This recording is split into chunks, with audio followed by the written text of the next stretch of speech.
Calling to order the City of West Sacramento regular meeting of the Transportation, Mobility, and Infrastructure Commission on November 6th, 2023. We're going to start with roll call. Mr. Norwood, would you like to do the roll call? Yes. All right. Commissioner McCredden? Here. Commissioner Banks? Here. Commissioner Hess? Present. Commissioner Zuniga? Here. Commissioner Rohr? Present. Commissioner Cash Cooley?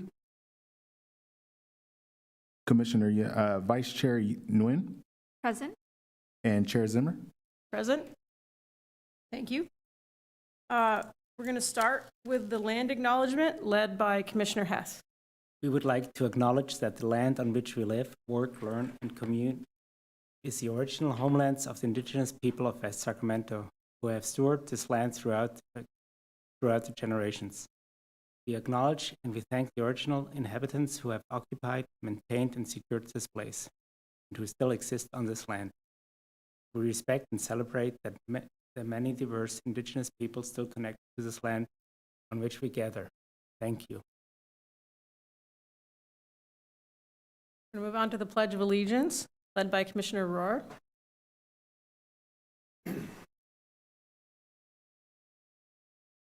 I pledge allegiance to the flag of the United States of America and to the republic for which it stands, one nation, under God, indivisible, liberty, and justice for all.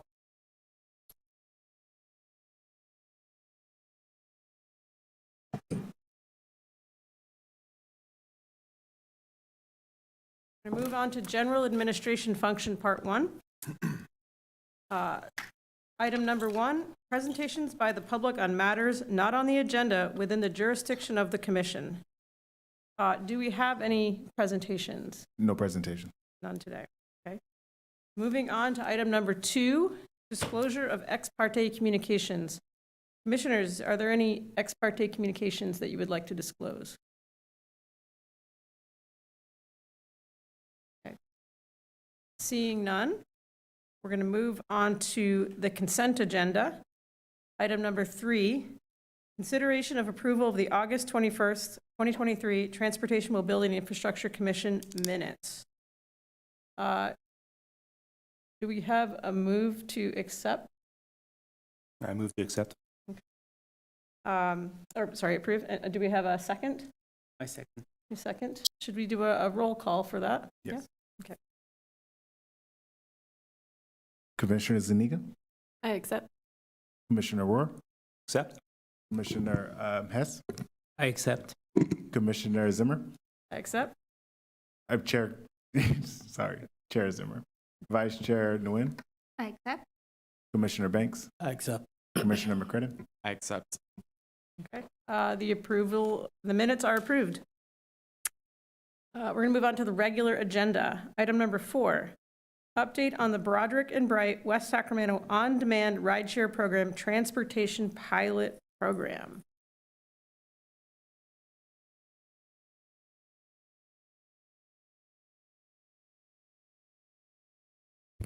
Good evening. I'll be Steve Rosen, and I'll be spending the next few minutes sharing the results of the Broderick and Bright Transportation Pilot Program.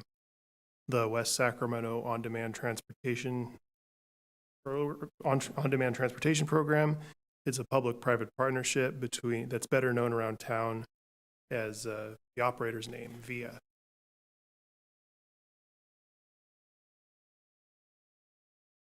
So the Broderick Bright Pilot Program was a program where all VIA rides beginning or ending in the Broderick Bright free ride zone were free starting this year on February 1st and running until all the funds were expended. And that helped people take advantage of VIA, and we also learned a bit about the transportation demands for the Broderick and Bright area. So the on-demand has been in service since 2018, and the summer transportation pilot of 2022 was intended to provide rides from the neighborhood to the pool and rec center. We got grants for $60,000 for that program, and 1,005 people took advantage of that program. It was intended to gauge demand for a pool and rec center in the Broderick and Bright neighborhood, where there's currently none, and there was interest in enabling people to go for a swim in a public pool who were up there. And by giving them free rides, we were able to figure out how many people might take it. It was a way to determine how many people might take advantage of building a pool there. That's what the city council intended to do by funding free rides. So after that summer, only about $10,000 were expended for those rides. So we had $50,000 worth of money in the budget. So that was then reallocated to provide free rides, to make all rides that ended or began in the Broderick and Bright free ride zone free. And starting on February 1, that the money was all expended in 77 days. It provided almost 16,700 trips, and ended in April. That went pretty fast. So what we found was we learned about the origins and destinations of people in Broderick and Bright, in addition to a lot of trips that were within the neighborhood. Origins and destinations outside the neighborhood included the West Capitol Avenue area, Southport Shopping Center, the River City High School, and the Washington neighborhood and the Tower Bridge, indicating interest in crossing the bridge.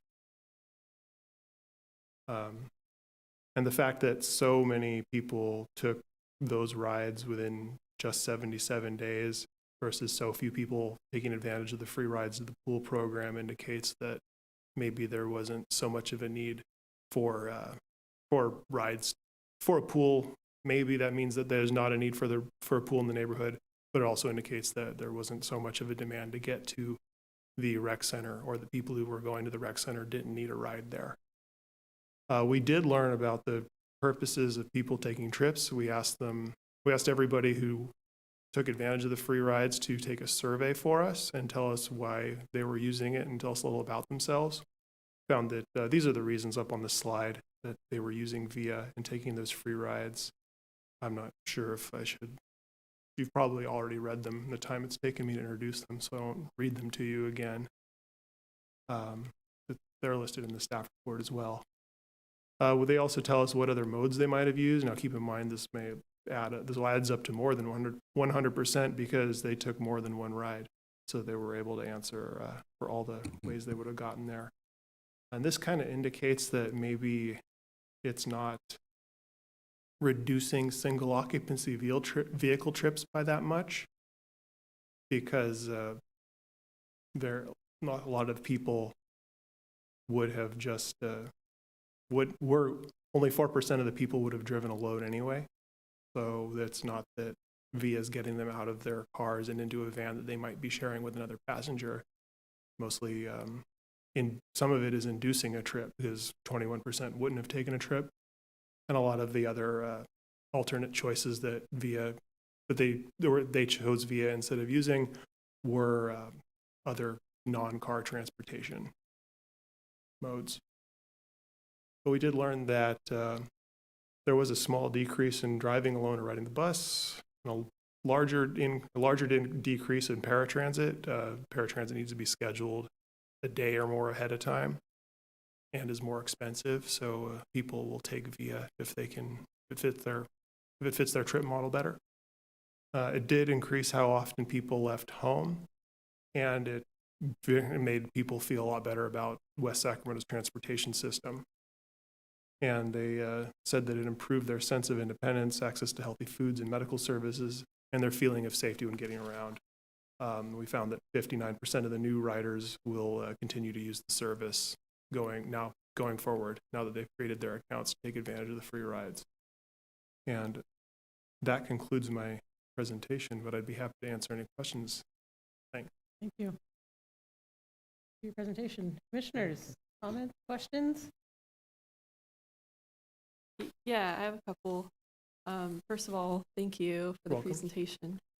And so first, regards the conclusion that you made don't know what slide it was, but it had to do with the need for a pool in the Bright area. I know it's Bright Park that's thinking of doing that. Sure. I just wanted to point out that maybe everybody didn't realize VIA was a service. Personally, I am a person that lap swims. That's my main form of exercise, and I use the rec center. And I didn't know about VIA, and so I didn't use it during that time. So I guess that's my lead into the question of what was the advertising like for that? Well, we took advantage of the city's social media accounts and the email lists that we used to promote municipal services. It was also promoted on through the utility billing. Thank you. Okay, well, I think that's great. I think maybe before assuming that it wouldn't be useful in our neighborhood, maybe, trying it out again. I do have to say that I'm just the associate transportation planner and not the decision maker about park investments or anything like that. That's just a bit of that was just a bit intended as a bit of background about why suddenly we were giving people free rides. Got it. Yeah, I guess I just wanted to add that to the record to note that it could be potentially useful still. And then I have one other thing, and then I'll let everybody else chime in. Talking about is this it? Oh yeah, this is the right slide that I wanted to talk about. I just wanted to point out that it looks like 16% would have used a taxi or ride-hailing service.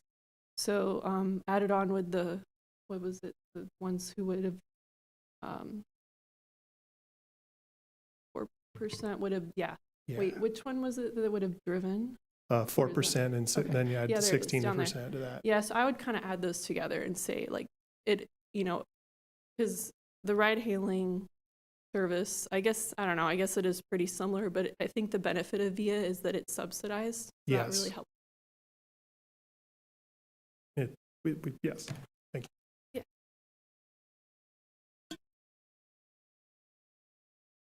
Other comments, commissioners?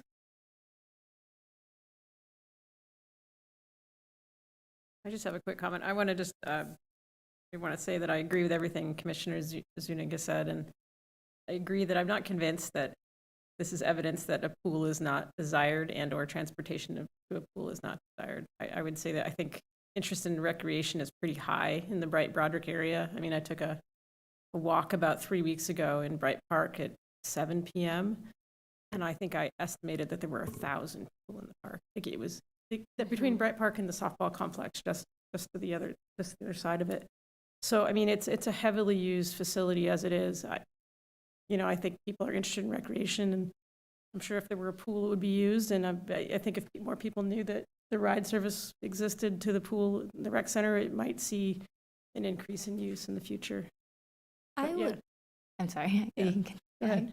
I just would like to rephrase that statement to be more like, we don't necessarily find that transportation is the limiting factor to like the recreational opportunities for the people in this area, because we heard that mobility was the reason why they couldn't get down to the pool and they needed a pool in the area. I understand that there are many reasons why a pool in the Bright area is necessary, and that's a separate conversation.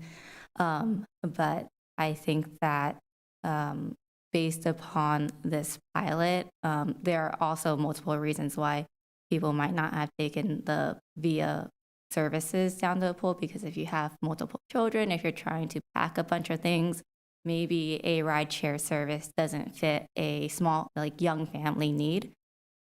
But to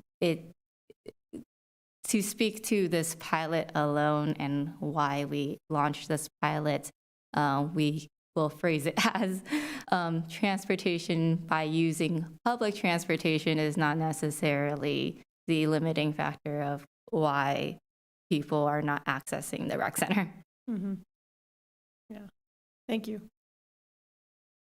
Oh, I did have kind of a comment slash question. So you stated that one of the findings was this 21% of the individuals would not have made the trip, which I guess you concluded that would mean that the single occupancy vehicles, you said that that wouldn't necessarily change how many people would have taken a single occupancy vehicle. Is that what you said earlier? I did miss the sixth. Yeah, no, Okay. I was saying that if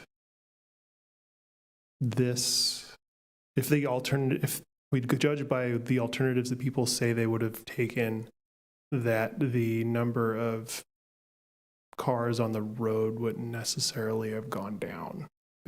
VIA wouldn't have taken cars off the road. Oh, That okay. doesn't mean it's not a valuable service, because it does get people where they're going, maybe safer, maybe more comfortably, maybe they can carry their more groceries than they could if they were walking. They wouldn't be exposed to heat stroke or anything like that. But does it take cars off the road? We're not sure. And that was kind of one of the hopes of this program, was that it would take vehicles off the road? This Or is this more of pilot a, program? the pilot, no. Okay. This is, whether that's a goal for VIA moving forward is more of a next item on the agenda discussion. I think I would like to close it or follow that up with a positive comment really on VIA. If you go one slide forward or backward, I believe, where improvements, and I think these 3 improvements you pointed out there, I think are really important. So I think despite the fact if it would decrease or increase cars on the road, I think these 3 improvements, when you pointed those out, I think they're really, really important. And so I think I want to point that out, that just by providing VIA, I think seems like a great value to the community. I had a quick question. It seemed to me that the VIA was being used for some folks almost as a replacement for paratransit. I understand that VIA is subsidized by the city government. I was not super clear on how, if and how much paratransit is subsidized by the city, and if one is maybe a more attractive offering to the senior members of the city at the moment. Stephanie, should we take that up with the next item on the agenda, or the later item on the agenda? I think we can talk about it now. Okay. So paratransit is funded, or Yellow TD operates the paratransit services for the city. We also receive some paratransit services from SAC-RT, but we don't necessarily fund that. Our paratransit share is determined by Yellow TD, and we fund it through our Transportation Development Act funding. The differences between the two, I would say, as Steve mentioned, would be that you can book paratransit beforehand. You cannot book VIA. You have to book it at the time you're riding. VIA is, we only have 3 vehicles that are wheelchair accessible vehicles, although I understand that not all our paratransit riders necessarily need a wheelchair accessible vehicle. Another difference between the two would be that VIA is limited to within the city boundaries, and paratransit is actually limited. You can go outside of city boundaries. It follows within your your transit district. Excellent. Cool. Thank you very much for clarifying that, and thank you so much for your presentation as well. I have one more comment. Again, in the positive aspect that you brought up, I see that it seems like 42%, this was in the packet, of the folks who use the free, of the respondents to your survey, it says that 42% signed up for VIA because of the free ride pilot. I think that's really interesting. That is a high number. So that's interesting, and that's an interesting result, that if the goal were to increase ridership or increase visibility, that free rides might be a way to do it. Interesting. And that many of them said they would continue to use the service. Thanks. Yeah, thank you very much.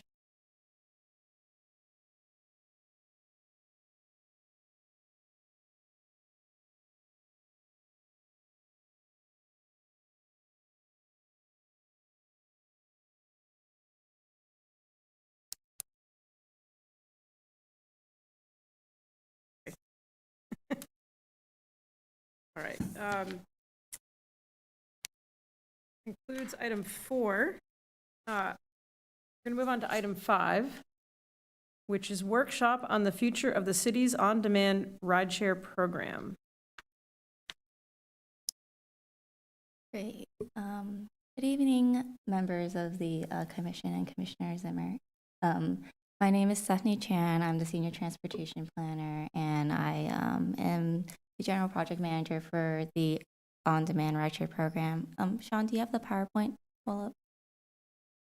It's in the file. Yeah. As Sean's pulling that up, tonight I'm here to present a workshop on the future of the city's on-demand rideshare program. Back in, I believe, June of this year, when we went to commission, or maybe July, we presented kind of a. Oh no, I didn't. Okay, sorry about that.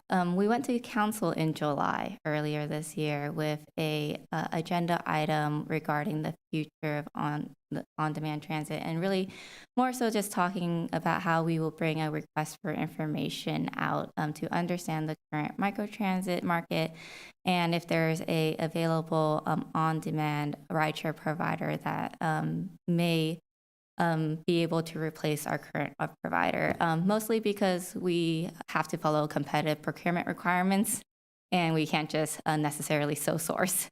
So tonight I'm here to present a workshop on the future of the program and talk a bit about the budget and ask the commission to provide feedback for us before we go back to city council. The presentation isn't in the F drive. Is it in the community development? Oh, yes, it is. I'm sorry.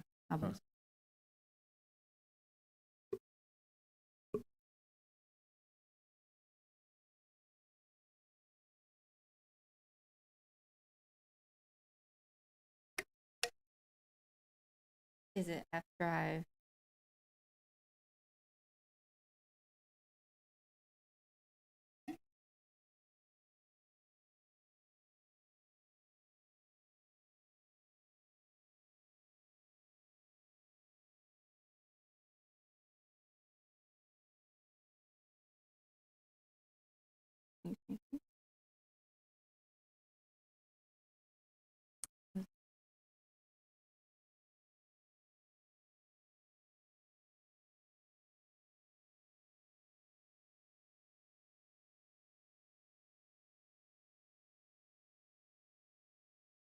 Apologies.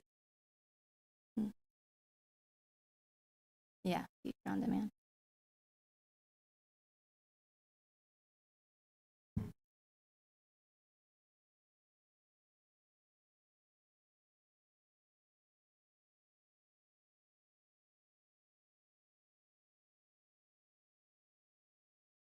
Great, and then if you can go over to, I think, the second slide now. So you heard a little bit about the on-demand rideshare program from Steve. We also just call it VIA. It's colloquially known as VIA just because more so our provider is Nomad Transit, a subsidiary of VIA, and the app is known as VIA. The program launched in 2018 after extensive coordination with our TMI Commission and City Council, dating back to 2016. And in 2018, the city launched a on-demand turnkey rideshare service, meaning that Nomad provides and coordinates the vehicle procurement, our drivers, and our technology platform. Next slide. So included in the TMI Commission or the City Council presentation in July, staff shared a updated on the on-demand rideshare program and requested that the council approve staff going out for a request for information. In updating the or reviewing the program and going out for a request for information, staff looked at the program goals and updated them as shown here. And I think these goals were shown to the commission during the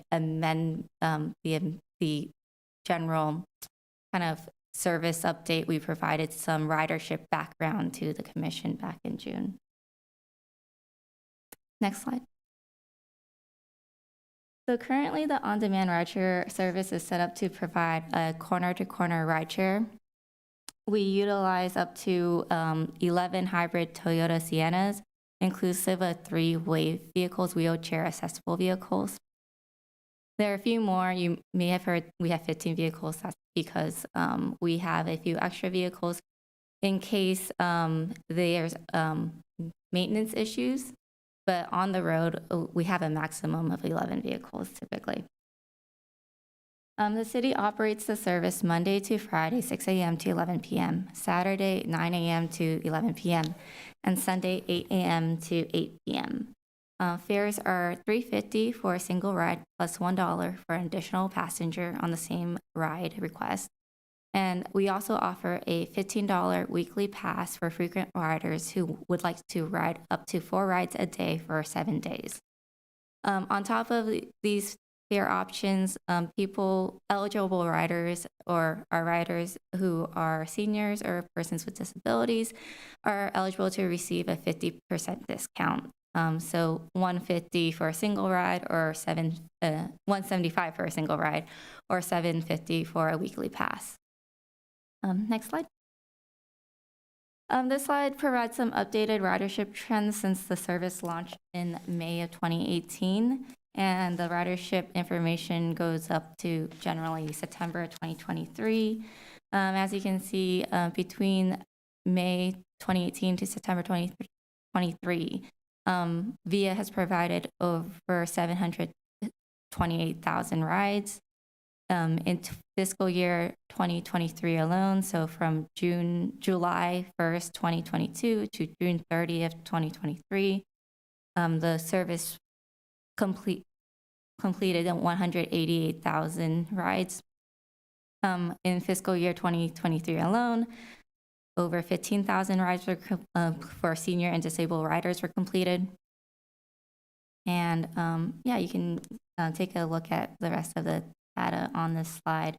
In general, some other data points that we were able to pull was that we see an average of 12 rides per rider per month and an average of 5 rides per rider per week. Nearly 50% of riders take more than 5 rides a month, and about 30% of our riders take more than 5 rides a week. So we have some pretty frequent riders on our service. Next slide. And with our current contract for fiscal year 23-24, it is shown on this slide. We typically bring our contract amendment and fee schedule to City Council every year for approval to amend and approve. This was approved back in June 2023. And the total estimated budget for VIA's contract for fiscal year 2023 to 2024, as you see at the bottom row of the table, is $3,300,000. The city uses a mix of fare revenues and Transportation Development Act funds to support the service. From the slide, you can see a bit more detail. So we're projecting to utilize 57,000 driver hours through the term based on this budget, and we estimated ridership at 220,000 based on fiscal year 22-23 ridership trends plus a estimated growth of 10%.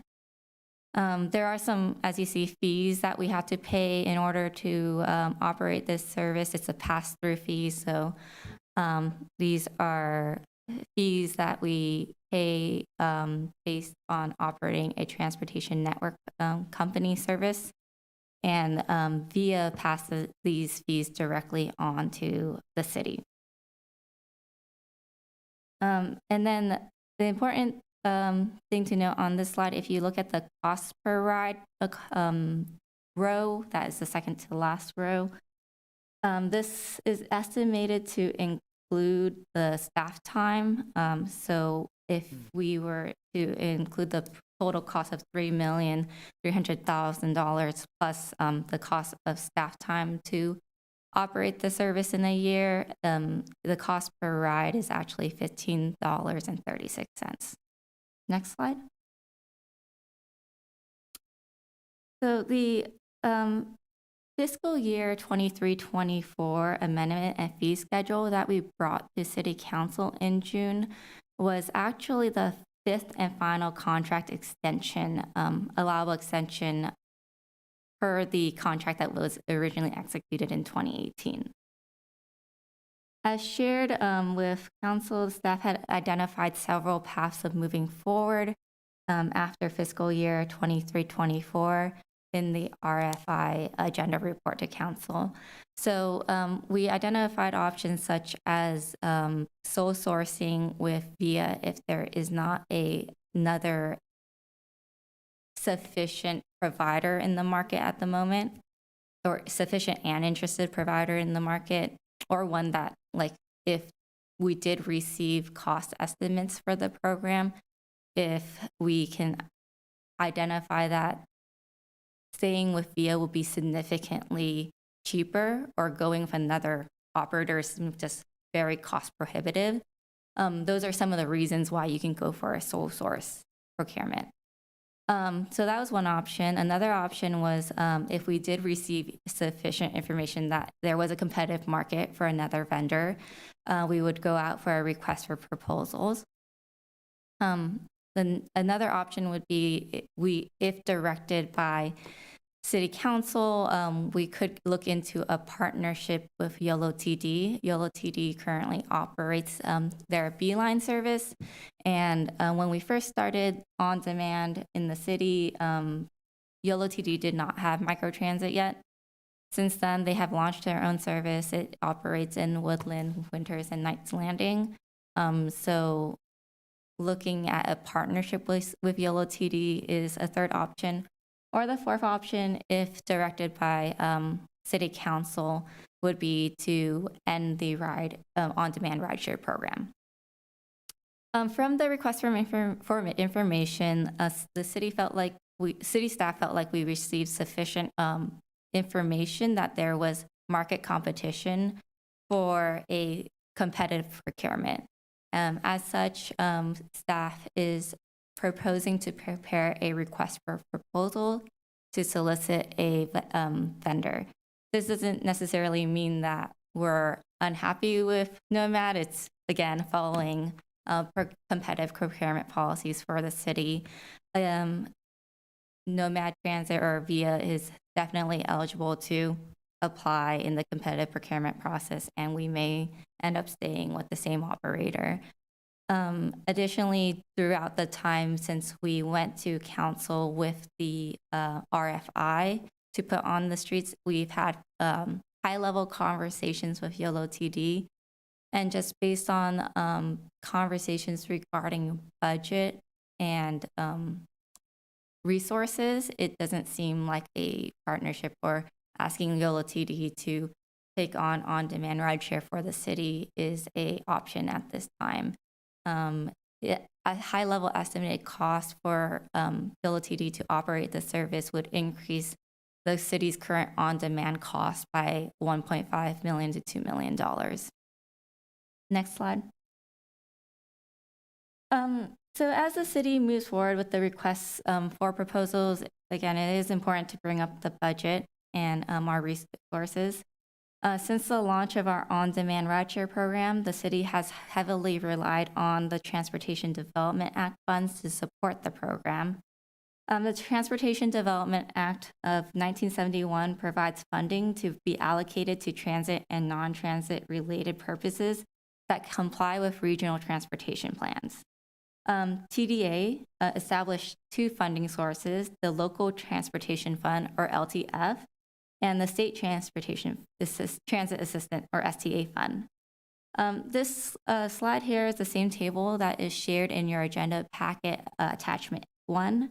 Generally here, staff is trying to show the commission that the annual TDA expenditure generally exceeds the TDA allocations.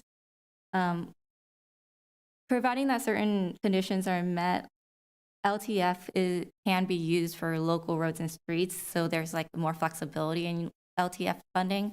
STA funding is typically reserved only for transportation planning and public transit. So over the years, we've typically used LTF to fund our VIA service, and STA we just use that for funding what was requested of us from Yellow TD. So if you look on this table a bit further, I know it has a lot of information, but the Transportation Development Act allocation, or within the first 5 rows of the table, that's the allocation the city receives each fiscal year between LTF and STA. And then the first things the city has to pay for before we can use it for anything else is that we pay SACOG, the Sacramento Area Council of Governments, some funding for their planning assistance throughout the region. And then we also pay YOLO TD for fixed route and paratransit services. And then the remaining Transportation Development Act funds can be used by the city for, again, specific purposes. So STA, again, has to be limited to transportation planning and public transit, and then LTF is a bit more flexible. So when you look at the last kind of section, the Transportation Development Act expenditures claimed by city, you can see how if you sum up those expenditures we claimed, it often exceeds the total available TDA funding that we are allocated every year. The thing is that over the fiscal years, prior to launching VIA, we had a reserve of TDA funding. So the way that the city claims TDA funds is that you use the oldest funding first. This table, again, only shows that the annual expenditures exceed annual allocations generally. And the way we've been able to supplement that gap is by using our reserves. Fiscal year 2023 to 2024, the column all the way to your right, we put this column and we formatted it similar to the other columns, but you can see that STA funds for YOLO TD is significantly higher in using STA for fiscal year 23-24. And it's because we built up a very high reserve of STA funds over the years. And in speaking with YOLO TD and SACOG, they suggested that we utilize all our STA funding for transit because that's an eligible use. So that's why it's a bit strange when you go down to the next section and you see that it's a negative balance for STA, but it's to maintain the consistency in how this table was developed. But again, if you were to take away that from your allocation, you can see that our expenditures are much higher than our allocations. Next slide. This slide shares the estimated balance of TDA funds after the fiscal year 23-24 claim. So you can generally read this table from left to right. The fourth column of fiscal year 2023 total available is the sum of the second column showing the carryover from previous years plus the third column of the fiscal year 23-24 TDA allocation. And then the last column, the remaining balance, is the difference between the total available and the TDA claim expenses. So if staff continues to estimate similar allocations and as well as expenditures that we need to pay SACOG and YOLO TD, as well as if we are directed to continue with a on-demand rideshare service that is at similar costs to the fiscal year 23-24 program, staff estimates that we'll see a funding shortfall of approximately $600,000 to $800,000 for fiscal year 24-25, and increasing to $1.6 million to $1.8 million after fiscal year 24-25. Additionally, YOLO TD identified in their fiscal year 23-24 budget a upcoming funding gap. They did a 5-year budget outlook and identified that they will have I believe a $3 million funding shortfall after fiscal year 24-25, and then that's going to increase to $6 million after fiscal year 25-26. And in addition, the reason that's relevant is because, like you saw on the previous slide, the city funds the fixed route and the paratransit service with TDA dollars.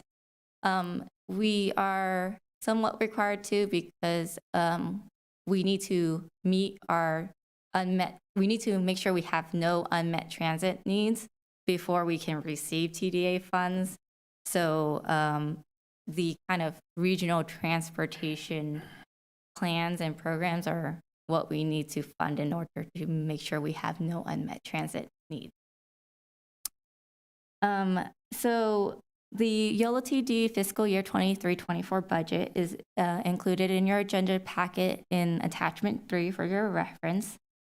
Just based upon this information, staff believes there is a possibility that the funding gap is higher than what is shared here. Next slide. So based on the previous slide shown, the city significantly subsidizes the rideshare program. The cost per ride in fiscal year 22-23, the actual rides, so this is the actual total cost, the $2,784,950.36 was the amount we ended up paying to VIA, plus the fair revenue reinvestment into the program. And then the $36,573 was the staff costs that we billed to manage the program over the fiscal year. The reason why so just based on that alone, we divided the cost of operations by the ridership. And for fiscal year 22-23, the cost per ride was $14.94. The estimated cost per ride, as shared earlier for fiscal year 23-24, is $15.36. You see the difference in staff costs being kind of doubled, and I want to just make a note that we don't necessarily expect to double our estimated staff costs. It's because we had rollover from prior years in estimating staff costs. Prior to 23-24, when we made our TDA claims, we actually included indirect costs in our staff time estimates. We were told through our audit and everything that we shouldn't be using indirect costs. So that includes like overhead costs, benefits, and things like that. So it really inflated the staff time costs that we were charging to the program. Because we reconciled that in 22-23, the general estimate that we used was significantly, we found that we had significant savings. So if you, so that's why the savings just rolled over to this year, and we're just going to assume that we utilize the rest of the savings this year. Additionally, we anticipate that there's going to be more work on this program because we have to go out for a competitive, or if directed by City Council, we will go out for a competitive procurement. So there is some additional staff time this year as compared to our other normal years of just operating the service. And again, as I mentioned earlier, as compared to the cost per ride, our regular fare is $3.50 Via Pass is $15 for up to 4 rides a day for 7 days. And then again, our discounted fares are half off. To provide you some context, you have heard that we do have a lot of frequent riders. Approximately 25% of our weekly active riders hold a Via Pass, and 45% of all weekly rides are taken using a Via Pass. Next slide. So in comparison to the city's on-demand rideshare service, the city's staff has pulled some data from peer agencies. This slide shows how the city of Arlington, Texas, launched their on-demand rideshare service shortly before the city, and they launched in December of 2017. The agenda report provides a bit more detail on how the service parameters have changed over time, but currently the service operates Monday to Friday, 6 a.m. to 9 p.m., and Saturday, 9 a.m. to 9 p.m. Fares are actually, in comparison to a flat fare at the city of West Sac in Arlington, based on distance traveled, except for if you're traveling from their Centerport TRE station, because it's a first to last mile connection. I guess they encourage it by just having a $3 flat fare.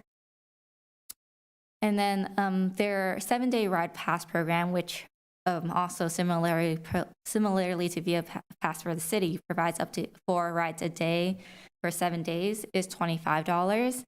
And additionally, they have a 30-day ride pass subscription program for $80. In comparison to the city's service, they have a similar wait time of averaging 12 to 15 minutes. And their cost of operations is actually significantly higher, approximately $11 million annually, at least the latest fee schedule that was presented to their city council. And it's funded by a mix of fare revenue reinvestment, local funds, and federal transit administration funding. I would like to note that Arlington has expanded significantly as compared to the city of West Sac, and they are a much bigger city than the city of West Sac. As you see under the map, they are a population of 393,000 people, over 99.62 square miles. The city of West Sacramento is only approximately 22 square miles, and we have a population slightly over 53,000. So those are just things to note in comparison. The other thing to note is that Arlington has expanded their service to include autonomous vehicles, and they provide just free rides for their students. But that is not included in the email 11 million that I shared here. That they separated those costs, and what they call their regular Via service or their regular on-demand service costs them $11 million for this fiscal year. Next slide. Another peer agency that we wanted to share with the commission is the city of Cupertino. Again, there is more information provided in the agenda report. A point to note is that the city of Cupertino made multiple service parameter changes over the course of their program. They launched in late 2019, and shortly thereafter, COVID and pandemic happened, and they actually paused their service during COVID. But currently, the program operates from Monday to Friday, 7 a.m. to 7 p.m., Saturday, 9 a.m. to 5 p.m. Their fares are pretty similar to the city of West Sac, except for their discounted fares include students and low-income riders. Their wait time is similar, they say about 12 to 15 minutes, and their cost of operations for fiscal year 23-24 is $3.2 million with incremental increases. But in fiscal year 26 to 27, they estimate it to cost $5.8 million. And that's because they received a grant or they were awarded a grant back in, I think, June of 2020 2023, earlier this year, to expand their service into Santa Clara and also change their whole fleet to fully electric vehicles, I believe. So the cost of operations going from 3.2 million and to 5.8 million accounts for all those changes. Next slide. So in relation to the city going out for a request for proposal, we're bringing this item to this commission today, as well as the city council later this month, to understand the priorities regarding the on-demand rideshare service. As I shared with commission already, we are anticipating a shortfall in funding, and it is up to the city council to determine the budget, but we do want to understand whether there are flexibilities in the service parameters that may allow for some cost savings in designing the on-demand rideshare program. So we plan to release a survey shortly after the city council meeting later this month to assess the public's priorities for an on-demand rideshare system. We'll be asking questions regarding trade-offs, should there be limited funding, and we'll synthesize the survey responses and use the data to assist in our RFP evaluation and in proposing any changes to our on-demand rideshare program. We will be presenting the service parameters that will be proposed for fiscal year 2024-25 before the service is launched. So there is another opportunity to provide feedback on how the system it will be operated if it continues. But the survey will provide the city staff, when we are evaluating the RFP, some insight on how we should move forward. The survey questions are provided in your agenda packet as attachment 4 if you would like to take a closer look at them. Next slide. And the survey questions focus on key service parameters that are related to the rider's experience, such as hours of operations, the service coverage areas, fares. Some of these service parameters listed here are partially related, but to the parameters that are asked of the riders, but not necessarily all of them, I'll explain. So for example, vehicles and drivers. If you look at the survey questions, vehicles and drivers is really intertwined with the service, the coverage area, the fares and incentives. If we increase the number of vehicles on the road, that could decrease the wait time, but it would definitely increase the cost.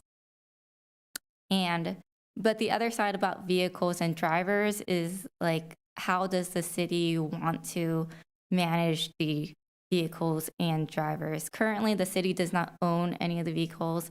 Again, Nomad or Via procures the vehicles through a third party and leases them. And those are actually rented by the drivers on the program right now. Once they drive, they rent those vehicles because you're not allowed as a transportation network company to own the vehicles. So because of the way we operate, or Via operates, it's through a lease. There are other agencies who may purchase their own vehicles, but again, that requires having fleet maintenance and replacing those fleet vehicles. And if anything happens to those vehicles, there might be a shortage of vehicles versus having the flexibility of a third-party leasing agency for our fleet allows us to take advantage of the fleet, the other vehicles they might have. The same thing for drivers. We currently operate under a contracted independent contractor model. So again, the drivers, the city does not hire them or anything. VIA operates all of that for us. And they hire and they do background checks and they do the driving record checks and everything for us. And there are other microtransit providers out there. There are other ways they operate it, and it's sometimes a W-2 employee versus an independent contractor. So there are things that somewhat affect the riders, such as how many vehicles you have out there versus like things that might not, but the city might consider changing because there might be cost savings. Next slide. So currently today we're presenting to commission. Any feedback we hear from tonight we'll bring to the city council workshop scheduled for November 15th. Shortly after that, if there are comments that suggest that we should adjust how we have drafted our request for proposal, we'll take some time and adjust it. But we would like to, staff would like to release the request for proposal in late November and have a due date for the request for proposal in late January, early February 2024, such that we can seek city council selection or award of a contractor by March of 2024. Because if we need to set up a new provider or operator, typically from the RFI information we received, that may take up to 6 weeks to 3 months. And if we choose a provider that needs 3 months to set up, we wanted to have that time to make sure they're set up to start by July 2024. Next slide. So again, tonight's discussion, staff would like to ask the commission, do the goals of the on-demand rideshare program need further adjustment? What elements of the on-demand rideshare program are important to maintain? And are there elements of the on-demand rideshare program staff should consider adjusting? You are also free to provide any other comments or questions or that you would like us to share with City Council. Thank you for that very thorough overview of VIA. It's much appreciated. Commissioners, I'll open up the floor for answering any of these, or starting with any of these discussion points or any other comments that you may have regarding VIA. If anyone wants to kick it off. Yeah, I'd like to. So first of all, I really want to say, and there were some comments I withheld that I felt would be more appropriate for this this discussion. I love VIA. I think it's an incredible asset to this city. As soon as I heard about it, I couldn't shut up about it.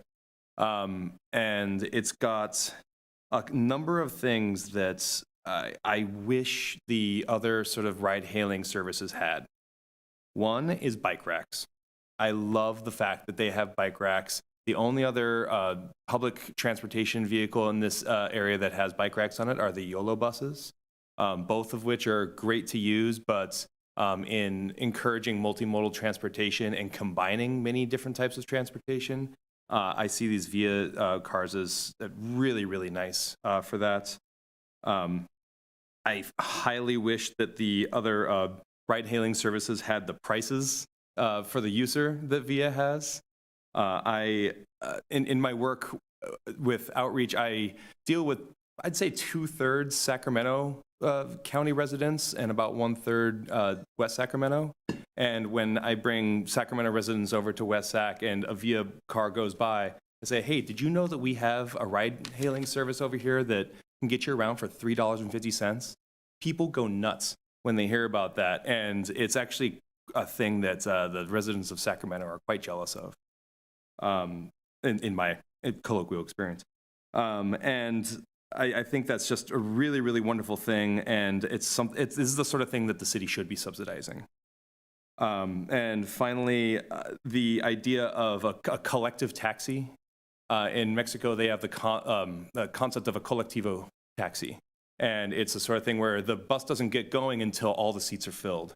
And it's a really, every time that I've personally used Via, there's been 2 or 3 other people in the car with me, and that makes me feel a lot better than when I'm alone in the back seat of a hybrid or sedan being driven around. It makes me feel like cars are being taken off the road. So I just wanted to really throw my weight behind keeping this program if possible. I think that it makes a lot of sense to seek some other competitive options, and I think that's good for VIA too. To let the market work a little bit, and hopefully we can encourage them to cut costs on their side rather than it being kind of all down to the city. So I would love it if these features, in shopping for any other competitors, these features would not be removed. It would be a real bummer to take a step back in those features. It's incredible that the fleet is hybrids.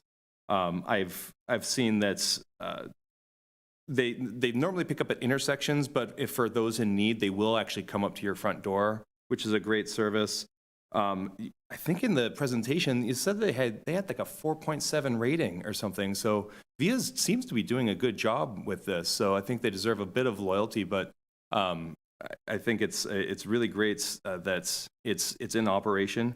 And again, I think that encouraging good jobs for people that live in the area, I'd imagine that driving for Via is probably not that bad of a job. And the people that I have spoken to that are drivers in these Via cars and vans, they've been really satisfied with their job and really happy with the work that they're doing for the community. So that's a wonderful thing to encourage. Personally, the last time I used it was I had to get my car worked on at the shop, and I took a Via right back home, and it was near nothing to get back. And so I'm a huge fan of this program.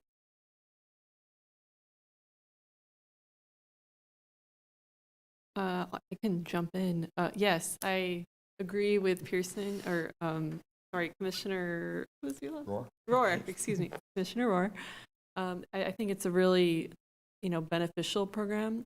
As far as cost savings that I have noticed, when you were comparing with Arlington and Cupertino, I noticed that they don't offer rides on Sunday. And so that looks like, we were offering rides, I think it was like 8 a.m. to 8 p.m. on Sunday, if I'm getting it right. And then I also noticed it looks like they stop at 9 p.m. Throughout the rest of the week, on at least Arlington does. But we go until 11 p.m. on the weekdays and Saturday. So, those few hours shaved off Monday through Saturday, and then no more Sundays could be a way to, preserve the program for the days that maybe it would be best to find out which days are used the most first. I see that they don't offer it on Sunday. Maybe that makes sense for us, but I think it's worth looking into first to see, okay, which days have the lowest use, and then that would probably be a good option to tax. Just spitballing ideas here. Of course, a survey would need to be done to see, what the case is for that.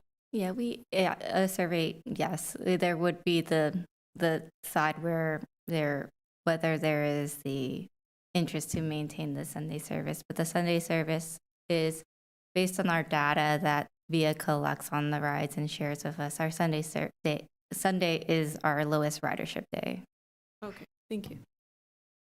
So I would like to follow up on that. And first, thank you really for this really comprehensive report. I think survey is great, but on the same side, I think despite the fact that maybe the ridership might be low on these times or days, they might also be the only option for people to get around.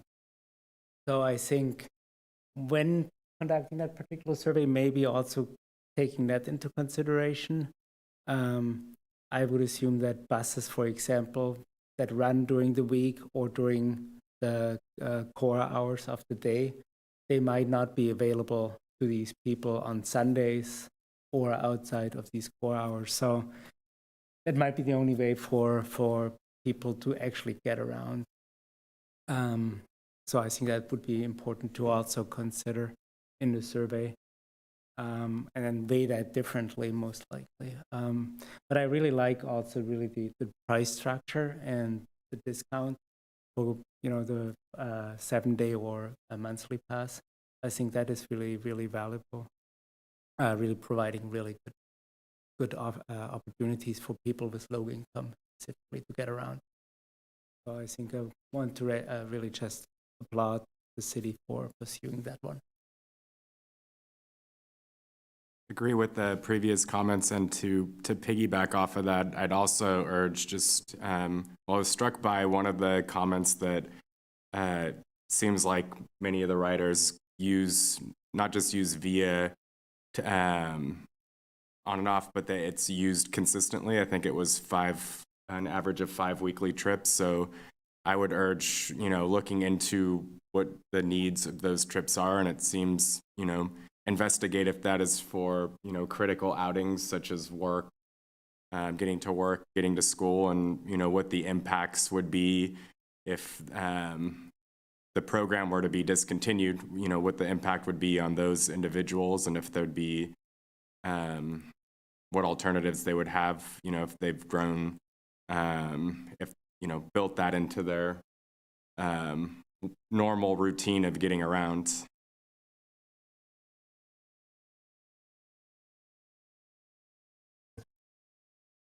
I would like to continue the spitballing of ideas conversation. I think this is a really hard problem, and I would hate to see the service be reduced for the people that are already relying on it, and that might be their best or only option to get around it in a convenient manner. And so I wonder if there is a way to actually increase service but save money. And that sounds like a crazy idea, but I started thinking about workplaces. Yeah, I know, I was laughing.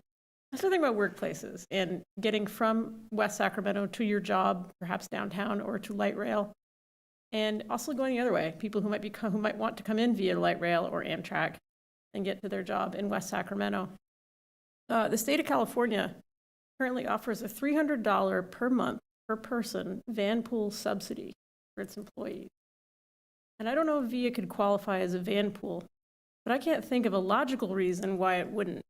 And I wonder if VIA could potentially tap into something like that, where they partner with workplaces or do an outreach campaign where maybe we do start offering service across the bridge to the Amtrak station, but it costs $15, and you can have up to 4 riders.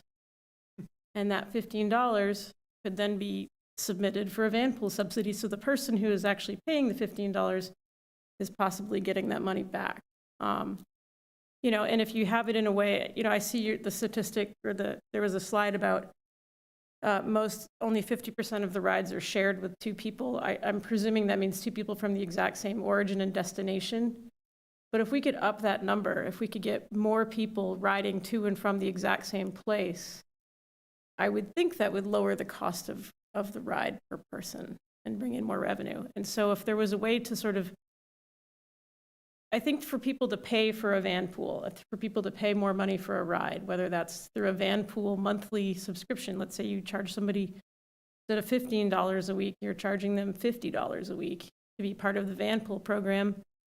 But then we would have to offer something extra. And that the extra thing that might be offered might be a guaranteed ride. Like maybe at certain times of the day, there are guaranteed, this is a little bit like a bus, but I'm thinking about places the bus maybe doesn't serve, and I'm thinking in particular about the train station. I don't think the bus goes there.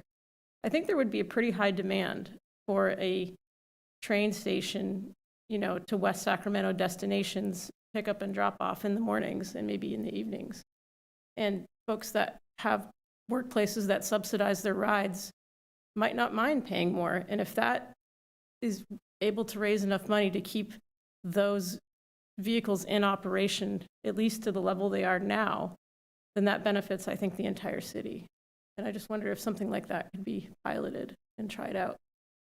I don't know the exact details. I think there's a lot to think about in terms of how that might work and how it might you know, how we want to make sure that we're not just replacing, you know, Ubers into the city to go drinking, but that's why I'm thinking like a workplace program might be better than just simply going across the bridge any random time that people want to go there.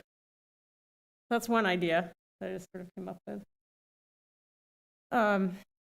Maybe this is something that, you know, could be asked in the survey. I know you've got your survey questions already worked out, but I wonder if that's the sort of question, if you could sort of drill down and figure out, could there be a demand for van pool kind of services?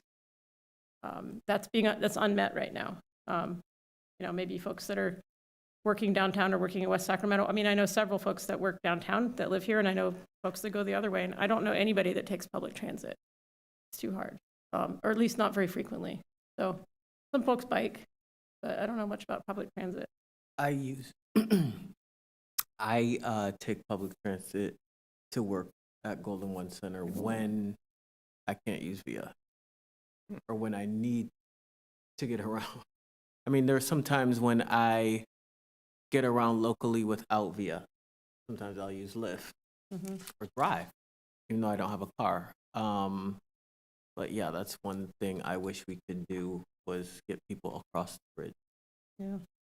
You know, we could do something where we have like a jitney. I was just looking on my phone when you said van pooling. You have like a jitney where it's like fixed stop, Yeah. right? And then people pay, or if they want to go over the bridge, they pay a little bit. Not that far away.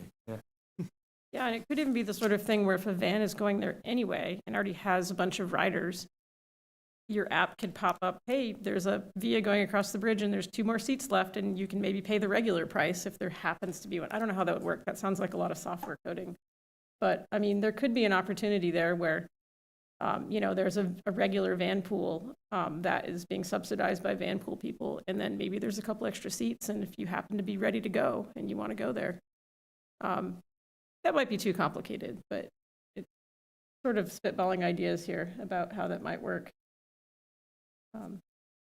That's just one idea I had. I think I'll stop there. I had 2 questions. One, of the 4 options, do we know when City Council ultimately makes a decision? And then question number 2, was anything learned from the peer counties for what's worked well for them for cost reduction and or potential funding sources? So to your first question regarding when we will know what decision City Council would make, I will say that at any point, City Council can make any decision. So if we bring this item next in the next week with just to have this workshop and discussion, and they decide that they want to direct staff to end the rideshare program, then staff will follow that direction, and we will not go out for a request for proposal. They could continue and let us go through the request for proposal process, and when we receive our proposals, then share them with them and have a more firm understanding of the cost, because those staff does estimate costs to be similar, whether it's via or a different provider. It might give them some more time to think about it, and if they decide then they'd like to end, or if they want us to continue, they can make that decision then.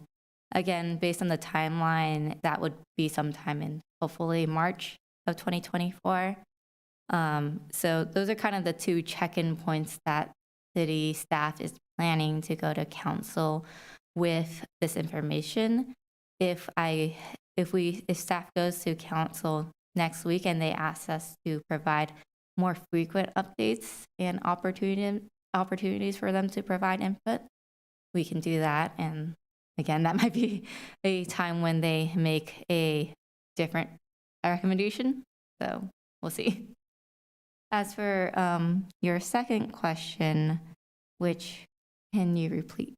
Sorry, was anything learned from interacting with the peer counties regarding potential cost saving strategies or funding opportunities? Yeah, so a lot of the peer agencies that we did research on, and this is also beyond just Cupertino and Arlington, both Cupertino and Arlington have sought external funding sources. A thing to note about Arlington is they actually don't have, they are considered, or before they created an on-demand rideshare program, they were considered the largest metropolitan area in the United States without a public transit system. And that's because they purposely, I think, decided and not to have a public transit system. They didn't want to be part of it. In some ways, that also might indicate why their on-demand transit has been rather successful, because their residents don't really have another option. They also, I believe, and I haven't been able to confirm yet, but because they aren't tied to a transit agency, they can, and they do use Federal Transit Administration, FTA, funding for their program. Usually FTA funding only goes to transit agencies or transit designated, cities and programs. And the city of West Sac does not receive FTA funding, nor are we necessarily eligible to receive FTA funding. In comparison, Arlington, as I mentioned, went out for grant programs, and I'm not exactly sure how they funded their student discounted student or free student program. I imagine in some cases there might be partnerships with universities or school districts where they provide some funding into the program.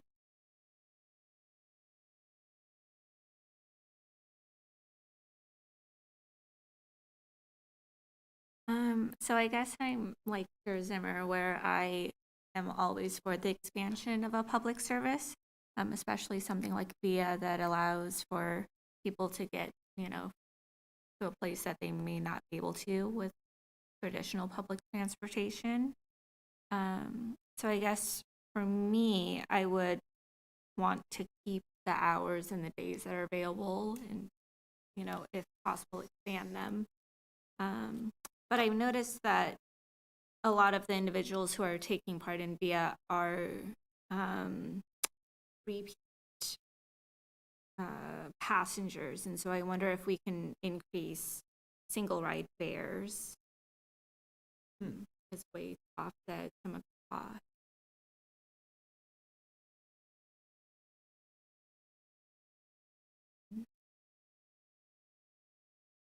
So maybe I can follow up on that and also on the suggestion of care. I was wondering if there's a way to take advantage of special events. So for example, I think months ago there was the Ironman happening here. Mm-hmm. And there was just no way to get around with, normal ways, I would assume. And I think there would be great opportunity for one-time or two-time users who would be able to basically tap into that service if there would be the availability during that time. And then really asking for prices. If you're not a member of VIA or not a regular user, just having a decent fee on that per one-time, two-time use. And I think a lot of people wouldn't have minded to pay that. And that basically would go back into the big pocket or in the big pot, and then help the normal ridership to continue having that. So I think that goes a little bit similar to being able to go over the bridge for an extra fee, or going to the River Cats games maybe in an evening when it's usually not. Yeah, like a River Cats connector. Yep. I noticed Arlington, the fee structure is, I believe it was $3 to $5. So I'd be curious just if there was a forecast of how that would change the math or at different fee structures.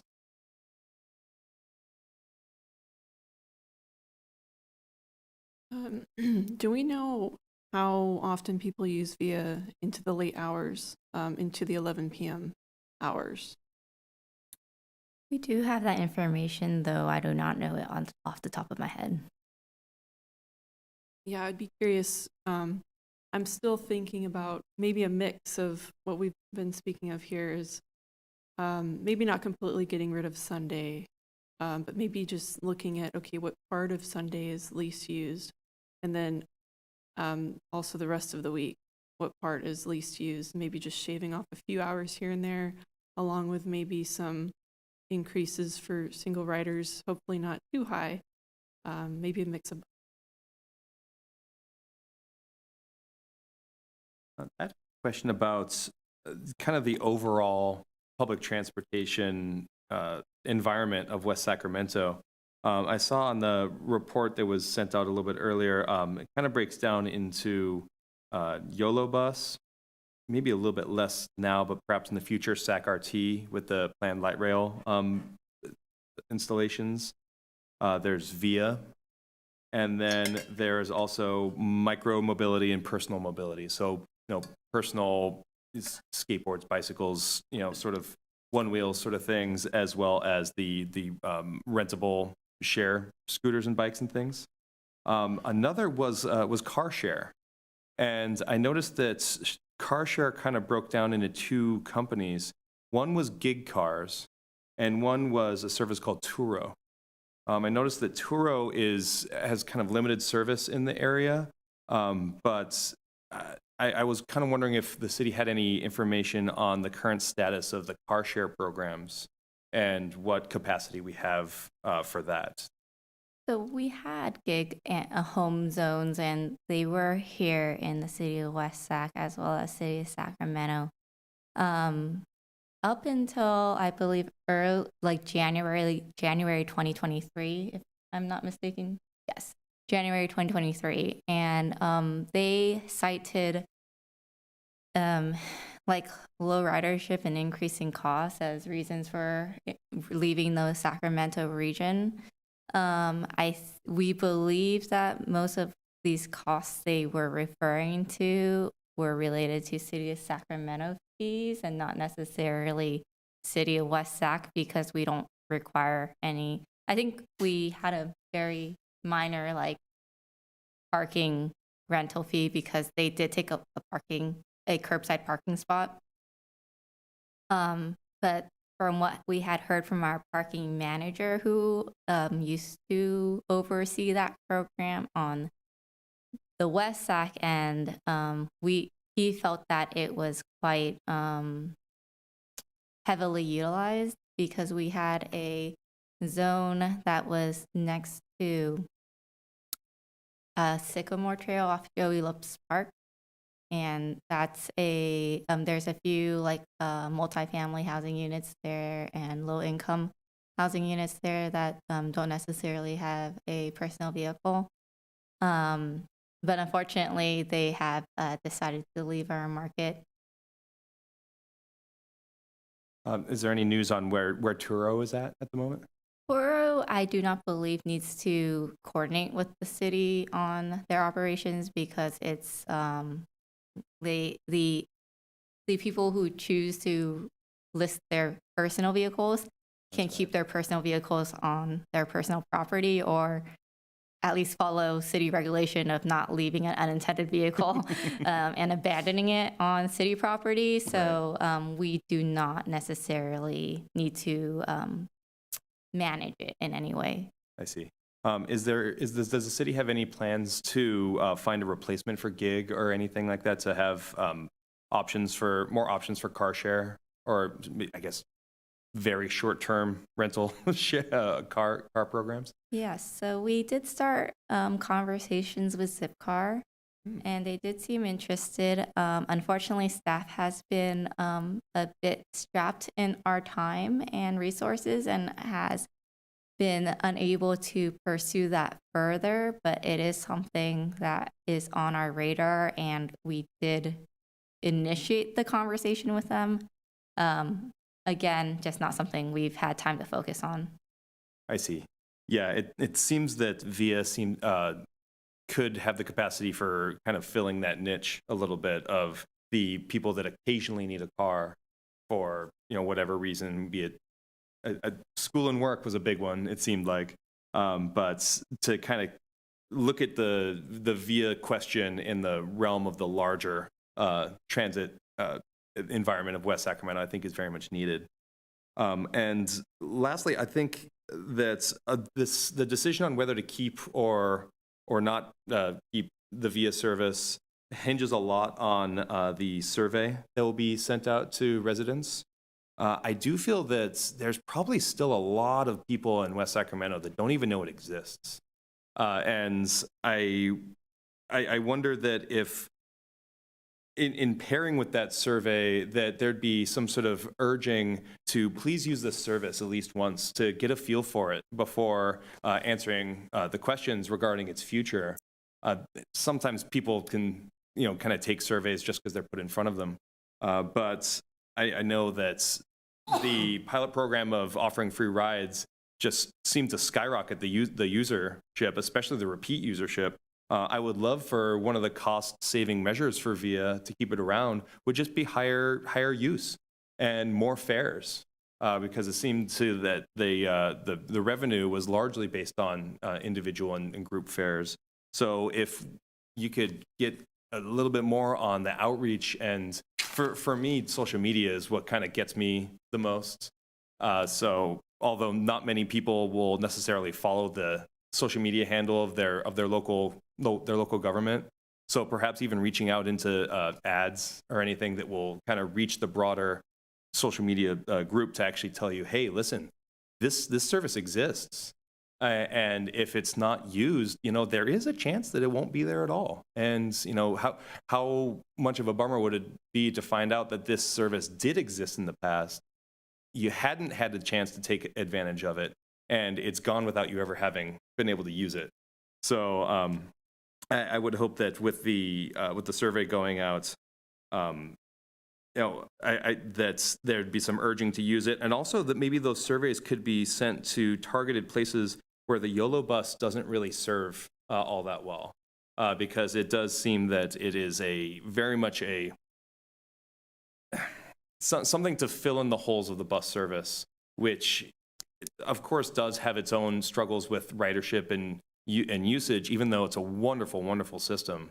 And that's, it seems to kind of primarily service the traffic to Davis and the traffic to Sacramento, of which there's lots and lots of people in the city work in those areas and really need those services. So yeah, that's about all I had there. I want to piggyback on that real quick. Regarding whether or not the people taking the survey have used the service, I noticed looking at the survey questions, there isn't a question about how frequently they use the service, or it doesn't have to be that exact wording, but something getting at, have you ever used it, or how often do you use it? And then one of the answers could be never used it, so that way you can get an idea of who's actually responding. And maybe another multiple choice could be like used once this year, use a few different options like that, and use more than 20 times or something. I don't know, 5 times.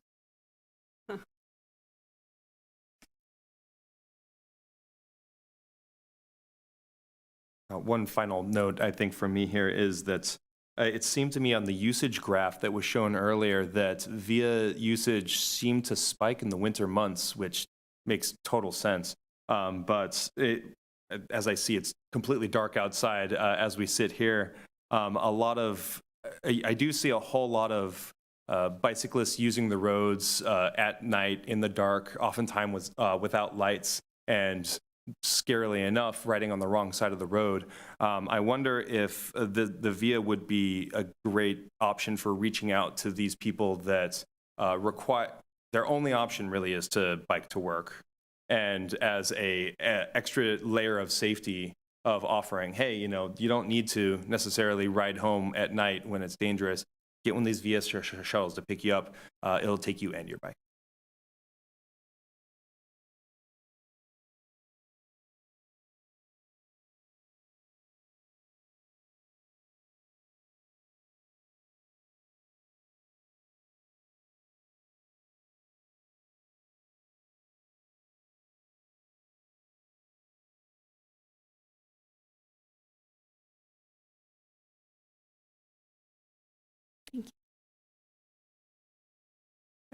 Commissioners, are there any additional comments or questions? Did you come up with the wording on the questionnaire, or was? Yes, staff yes. came up with the questionnaire. If you do have any adjustments or questions, we can make edits. Yeah, I just think it's, I think the questions are great, but I think the wording may not always be like this accessible to everybody who may take this questionnaire. Especially with like some of the word choices. I personally try to, whenever I'm, you know, creating questionnaires or surveys for a broad demographic, try to keep it to like a 5th grade reading level. So I think that's something to keep in mind.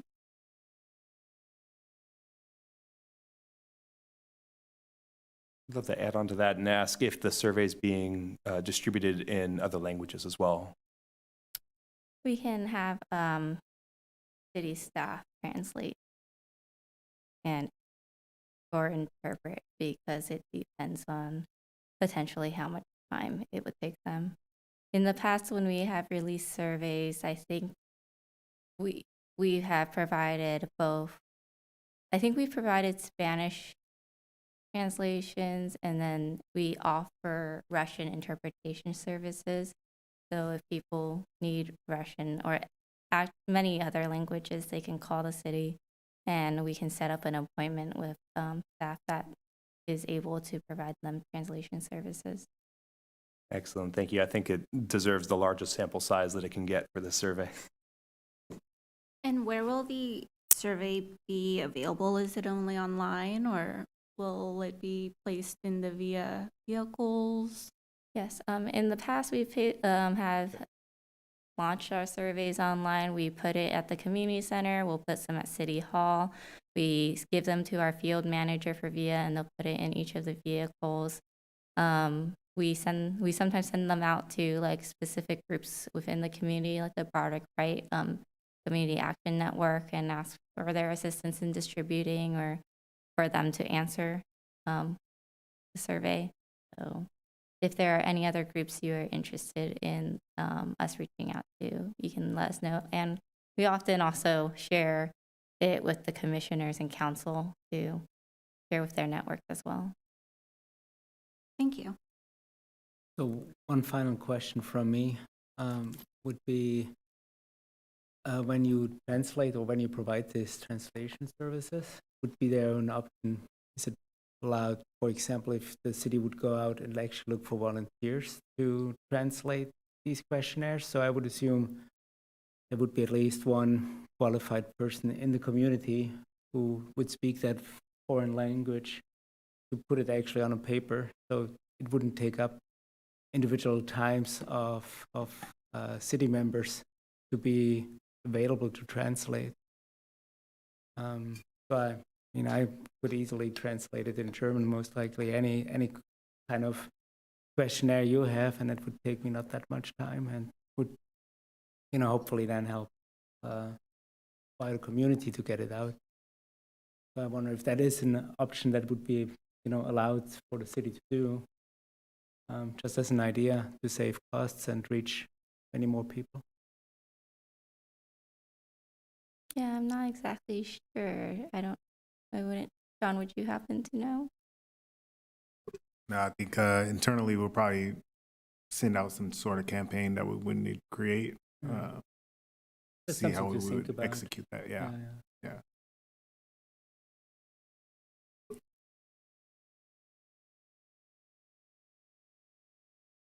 All right, commissioners, if there are any other last comments?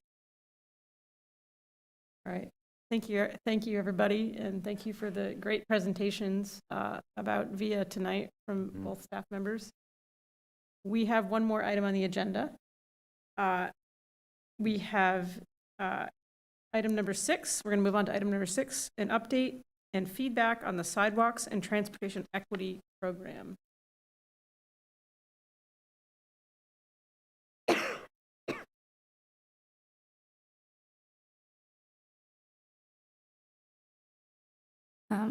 Okay. Still me. You still get me to provide you this update. So tonight I will also be presenting to you our sidewalk and transportation equity program project update. I last presented to the TMI Commission in August on this project, and we went through the prioritization framework and requested feedback on how we developed that. But I'll provide some background information here. I believe there may have been, I'll provide it background information just to share. So Sean, if you can go to the next slide. So tonight's agenda, we'll go over a little bit regarding the Sidewalk and Transportation Equity Program and how we got here today. I'll provide a refresher on the STEP prioritization framework. And then at this point in the project, we have some draft projects developed and a implementation kind of debrief. And then we'll give an update on the overall project timeline and when we plan to go to council. And we'll open it up for commission to provide any questions and comments. Next slide. So the sidewalk and the city won a fiscal year 21-22 sustainable transportation planning grant for the sidewalk and transportation equity program. We awarded a contract to NN Engineering in May of 2022, and from May of 2022 through the end of the year of 2022 into early 2023, we spent a lot of time on, as you see, the scope of work. Where we inventoried and assessed the sidewalk presence and gaps, and in certain areas we collected drone data on sidewalk width in the city. And then the first time we presented to TMI Commission in February of 2023, we brought to the commission the vision and goals of the program, as well as some kind of high-level information of like where we are and the fact that we based this grant and focused this grant on developing an equity-based program. And then we took that information and we did a lot of outreach. We conducted some sidewalk audits and community focus group interactions, and we even conducted a focus group interview with the Slavic Baptist Church to understand sidewalk and pedestrian infrastructure needs. And with all that public outreach and sharing our draft prioritization framework with this commission, with these groups, we took that and as well as having a survey, we took all that input and have adjusted our prioritization framework a little bit based upon the input we heard, and continued forward with identifying STEP projects for this program. Next slide. So as a refresher, the NN Engineering conducted a case study of several other cities to understand how they looked at equity into their own sidewalk or pedestrian or mobility infrastructure programs. And we saw that some cities used equity as an overarching theme, so it was embedded throughout the process. It guided what was funded. Other cities used equity as a factor, so they identified certain populations that they felt would be equivalent of counting or being what they would target as their equity populations, and they had it as a factor of their prioritization weighting criteria. In talking with the TMI Commission, the City Council, as well as our advisory committee, we were encouraged to use equity as an overarching theme and embed it through our process. So that's the approach, and as well as the whole grant being very equity focused and how the city approached the grant application, and the other work that the city has done in other plans.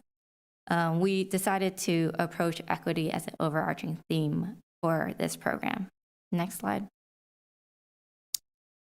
This slide presents the prioritization criteria and factors that were shared with the TMI Commission, I believe back in August 2023.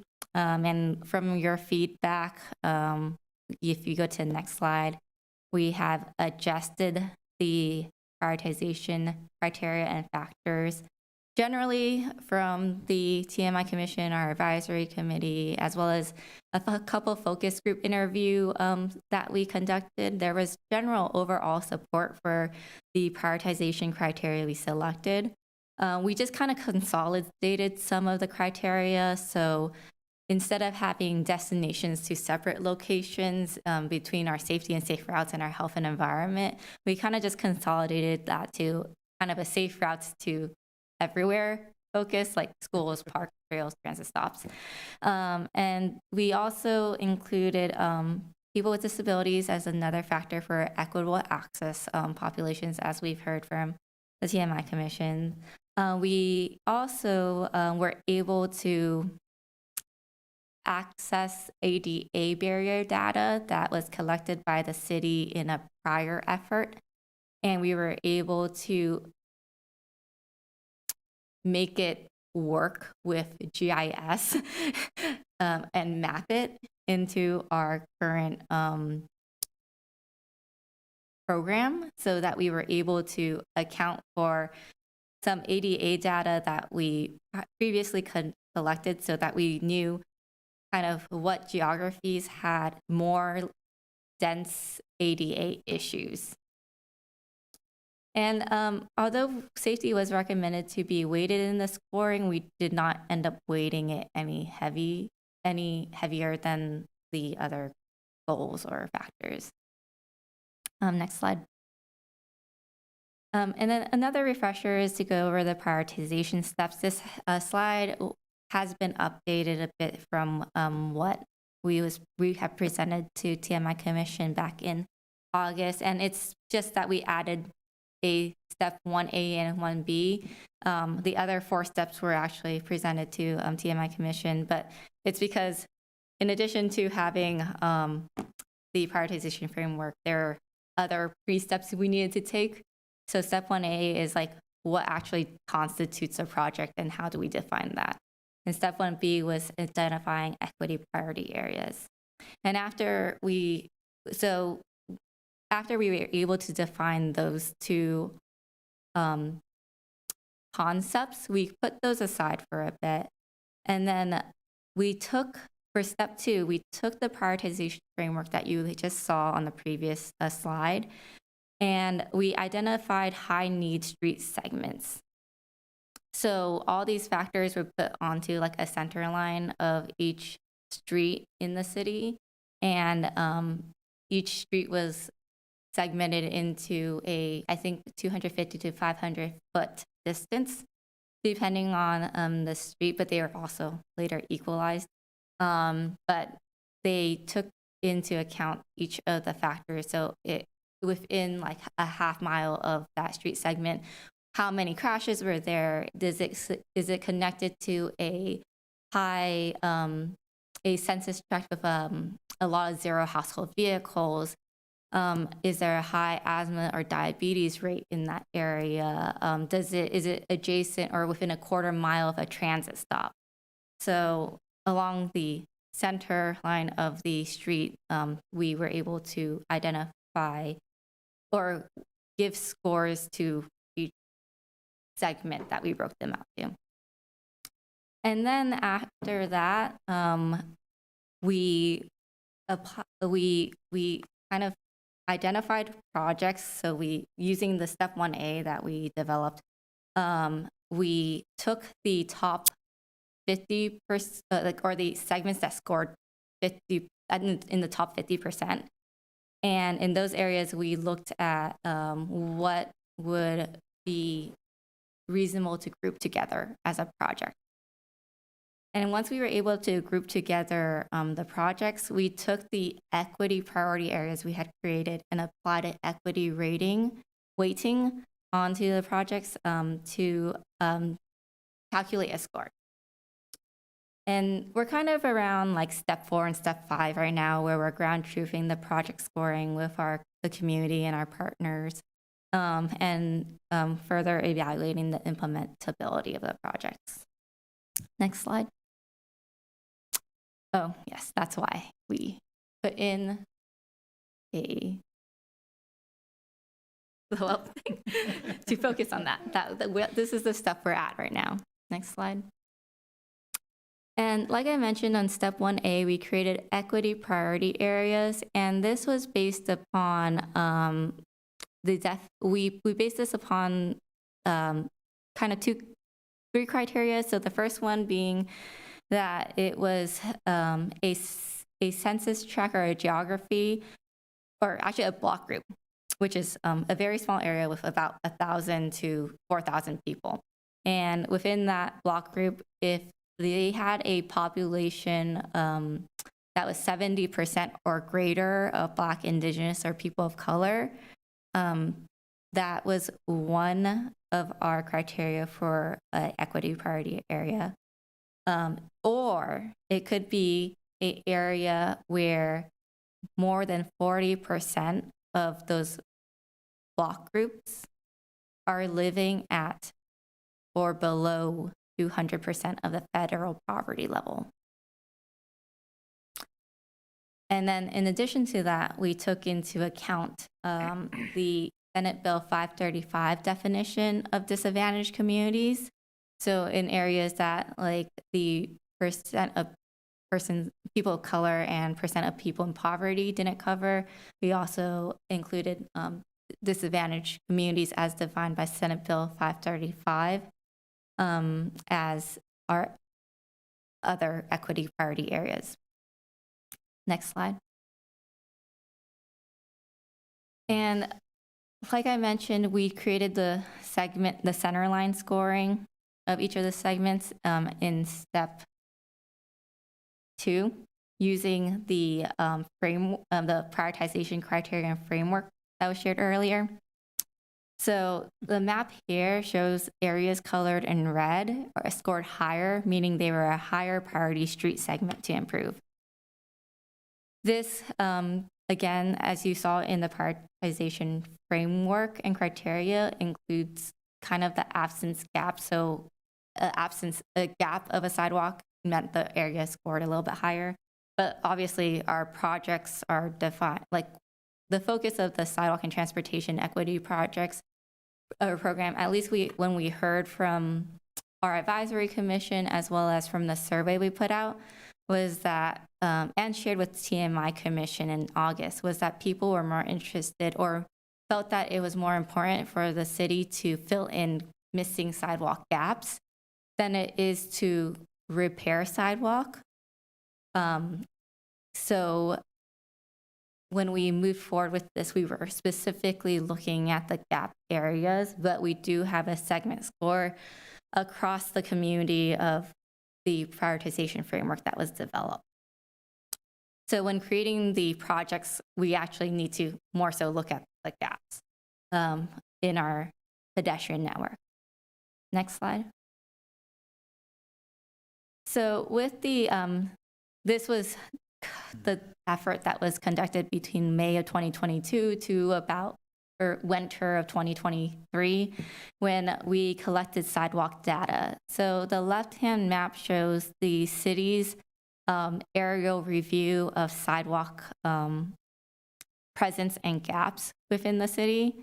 And so the red shows missing sidewalks on both sides. Pink or fuchsia shows missing sidewalk on one side and gaps on the other. The dark blue shows gaps on both sides, and then the lighter blue present on one side, and then the lightest blue present on both sides. But this information was kind of limited because we were doing an aerial review, and it wasn't very specific. So if there were a lot of gaps, it was very hard for our city staff to indicate exactly where the missing sidewalk started and ended. And also, so based on this process, as well as city internal institutional knowledge, we collected drone data over various parts of our city. And that's the data that you see on the right. So you can see where we have missing sidewalk, as well as sidewalk presence, but now we have detailed information on the width of those sidewalks for areas that we were able to collect drone data. Next slide. So again, this is now step 3 of the process, where we applied an equity weighting on top of our 50% top scoring street segments, to overlay and understand where our disadvantaged communities coincide with the top 50 important or weighted pedestrian network. Next slide.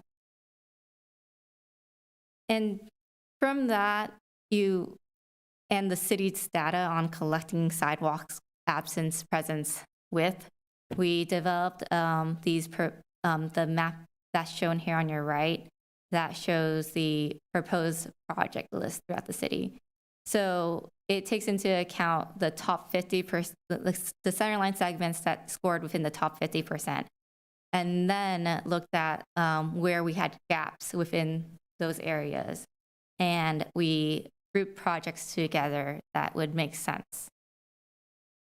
The projects, again, are focused on filling sidewalk gaps and not necessarily fixing sidewalks or widening sidewalks at the moment. You will note that there are triangles on the map. So the triangles indicate spot improvements.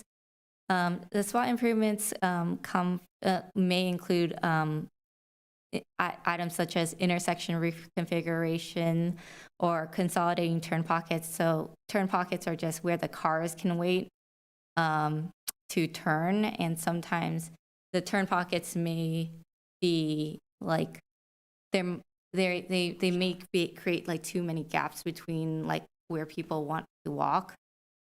The curb radii is how wide of a turn a car needs to make a turn. So these are just certain areas where the consultant has identified potential improvements we can make that would further improve the pedestrian experience. Additionally, some of the spot improvements are from our previous efforts in our Safe Routes to School program, where in that program, they identified recommendations. And so we pulled those recommendations into this project list.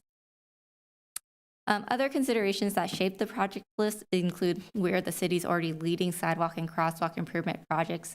So for example, currently underway, we have the North 5th Street widening that's near the barn area. And part of that project will put in sidewalk reconstruction. So we took into account the projects that are currently under construction, the projects that we have funding through construction. We do include some projects that we are partially funded for in these projects, because if they need to be consolidated with these projects identified here, we can move forward. But if they need to be pulled out, the projects that we developed, staff feels is sufficient enough to still be a project. Like the grant funding or the other efforts that we're moving forward with are such small elements of these proposed projects that these projects are still substantial enough to be projects. The other thing to take into consideration beyond what the city is doing is what developers are doing. So we do have developers who have submitted major private development projects that have been approved by the city. Some of them, even though they have been approved, have not been built. And so if the projects are adjacent to the area and we haven't heard from the developer in a while, we include it in the project list here. But again, all our projects are substantial enough that if those were to move forward separate of the city defined projects, they can, like the projects we develop, can still exist. The other thing was that if the city were to move forward with these projects first, we can seek reimbursement from those developers later. And then we also considered the geographic spread of projects. Next slide. And from the map that showed those center line scores, we compiled a composite score of each of the projects. So you can see that on this slide here. And based on these scores, as well as a consideration of what city staff and the project team thought were strong contenders for grant funding, staff proposed the projects with asterisks to move forward with the project concept development. So from this grant, we are to produce 5 priority projects. So project number 1, project number 2, project number 3, project number 6, and number 8 were identified by the project team and shared with the advisory committee as the projects that the project team recommended moving forward with these high-level concept plans. Next slide. So I'll go over each of these projects. So the 5 projects that were identified, project 1, we named Bright. Project 2, we named South of Sacramento Ave, and that's in the purple in the middle, kind of by the railroad crossings near where the Sycamore Trail is kind of supposed to cut up into Sac Ave. Project number 3 is named Broderick, and that's the top right side of the map. Project number 6 is the project in the center in purple, and that's called Michigan Glide. And project number 8 is in green in the Southport area, and we named it River City High School. Again, these are names that the project team developed. We did share them with the advisory committee for feedback, and we did adjust some of the names with their assistance. If there is any further adjustments needed to the names of these concepts, we are definitely open into it, but this is just what the project team has drafted for now. So next slide. Project 1 in the Bright area is bounded by generally Riverbank Road, Water Street, Todd Hunter Ave, and Sacramento Ave. It includes sidewalks, curb ramp spot improvements. It's a pretty big area as compared to the rest of the projects. We did ask the consultant to develop projects that had a wide range of like scope in the sense of like we want maybe some smaller projects, some bigger projects. We don't just want like projects that are all the same size. And we did request the consultant team to try to keep the total project cost under $5 million. For this, we are still working through the costs and everything. So right now we're just kind of sharing with the TMI Commission the general projects that were recommended for concept development. And in consideration of project 1, it is rather large, so there is the opportunity for phasing this full project area. So it might mean that we're doing a smaller chunk of it first and then seeking a different area later. Next slide. Project number 2, we named South of Sacramento, and it includes Sacramento Ave, and it includes Oak Street, Elm Street, Citrus Street, Yolo Street, and Mekon Street. The enhancements or the pedestrian enhancements include sidewalks and curb ramps. Next slide.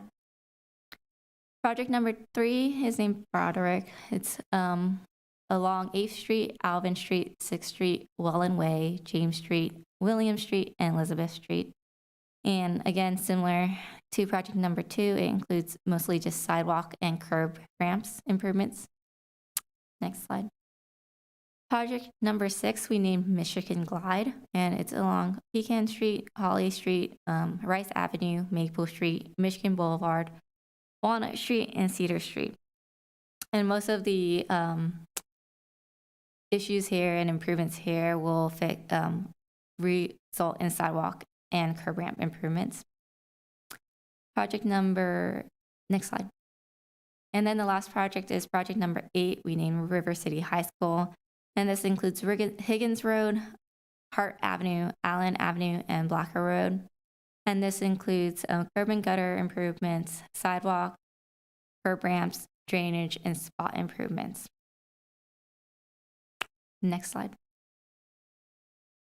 And like I said, with the 5 priority projects that the project team is proposing to move forward, we're currently under the development of project cut sheets. So this level of detail is the level of detail the city staff and the project team feel is sufficient to put us in a position to apply for grant funding moving forward.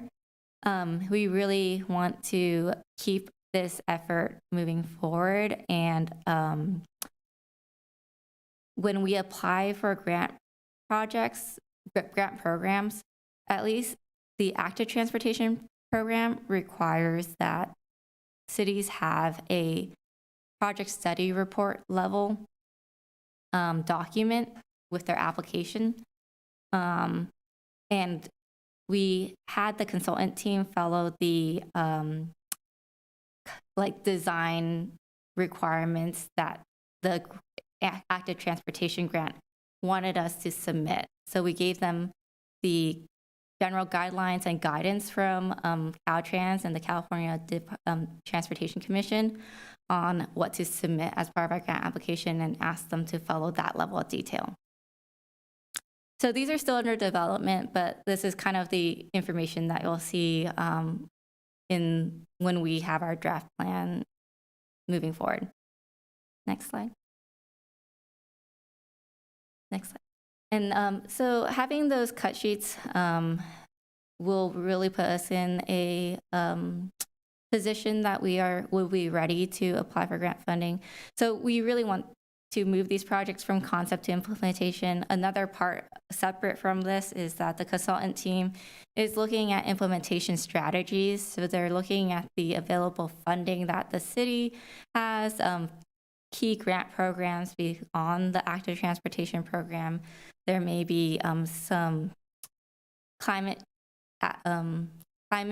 related programs that we can tap into, and looking at our local tax measures or any kind of funding opportunities to recommend and align it with the projects we have developed. Next slide. So currently we recently presented this similar presentation to our advisory committee last week.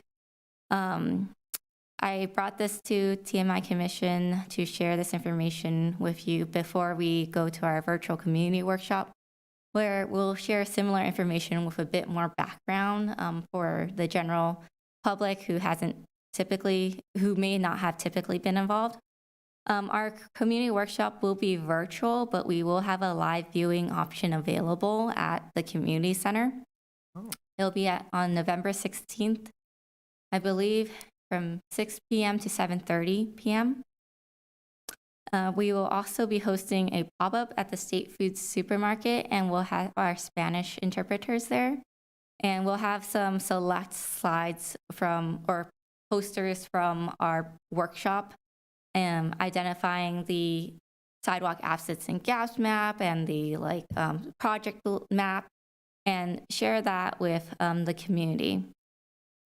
And then we will try to incorporate the comments that we hear from the workshop as well as the pop-up into the draft plan, and we will release the draft plan, or we're aiming to release the draft plan for public comment on the week of November 27th.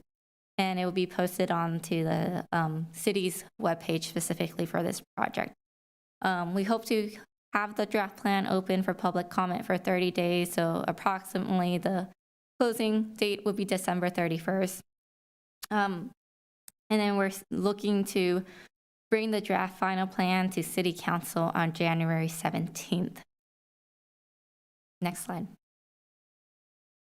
And here's a poster or a flyer of the ways that you can get involved in the Sidewalk and Transportation Equity Program in the fall.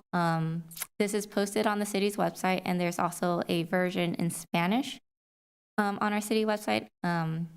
We can also share this with the commission, and you can share this with your networking group. Next slide. And if there, I'll take questions first, but then I also have discussion questions, unless you want me to go over a discussion question first and then open it. I had one question regarding the presentation there. There was a mention of installing a pedestrian hybrid beacon. What would that be? Oh, yeah. So if you have driven down West Capitol, our pedestrian hybrid beacons are those signs with the yellow signs with the walker and then the flashing lights. And it allows you to push the button and the light will turn on. So it allows for mid-block, so in between intersections and lights and the crosswalk, for mid-block crossings and when there is a pedestrian there.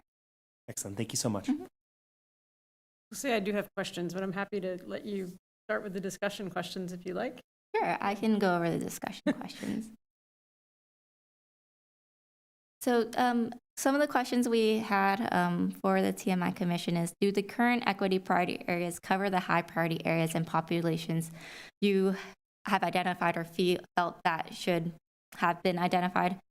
How do you feel about the top 5 projects? Are there any changes you would want to make to the project's boundaries? Do they make sense?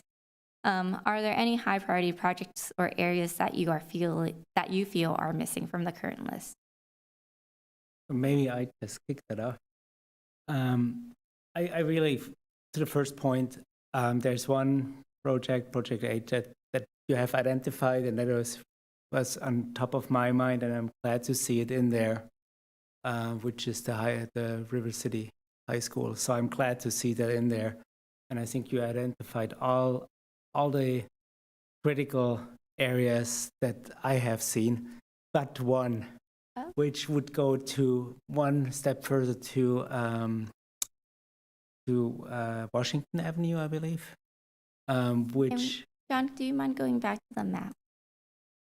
Which might be just a few feet further, and it could be really easily solved with this hybrid beacon, which those things are incredible, just incredible solutions.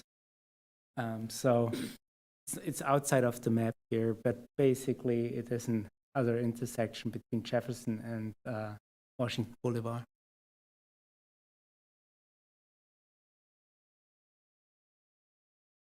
Between Lowe's. Can you go to the city fire map? department.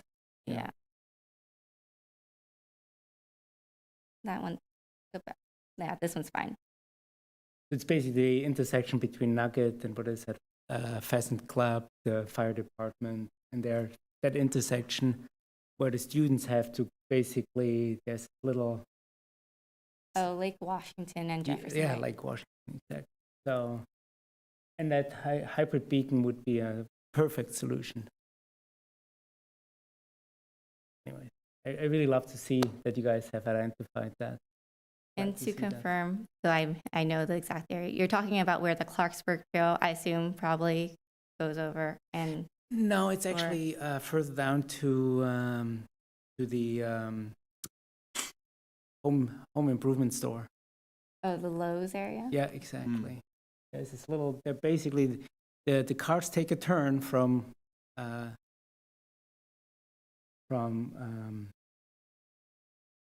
Washington Boulevard and then basic Lake Washington, and they go onto Jefferson. And they take a right turn, and the students have to basically go over a sidewalk. And having that hybrid beacon there would be awesome. Mm.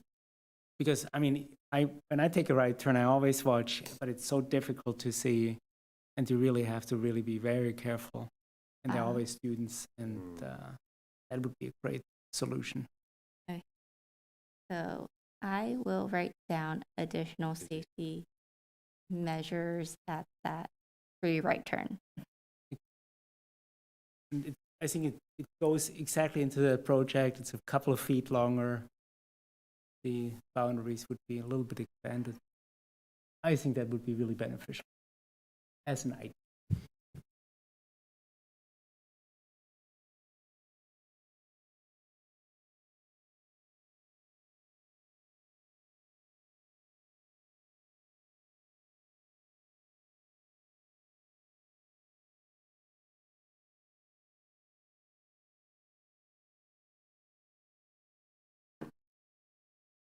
Can we go back to the discussion question?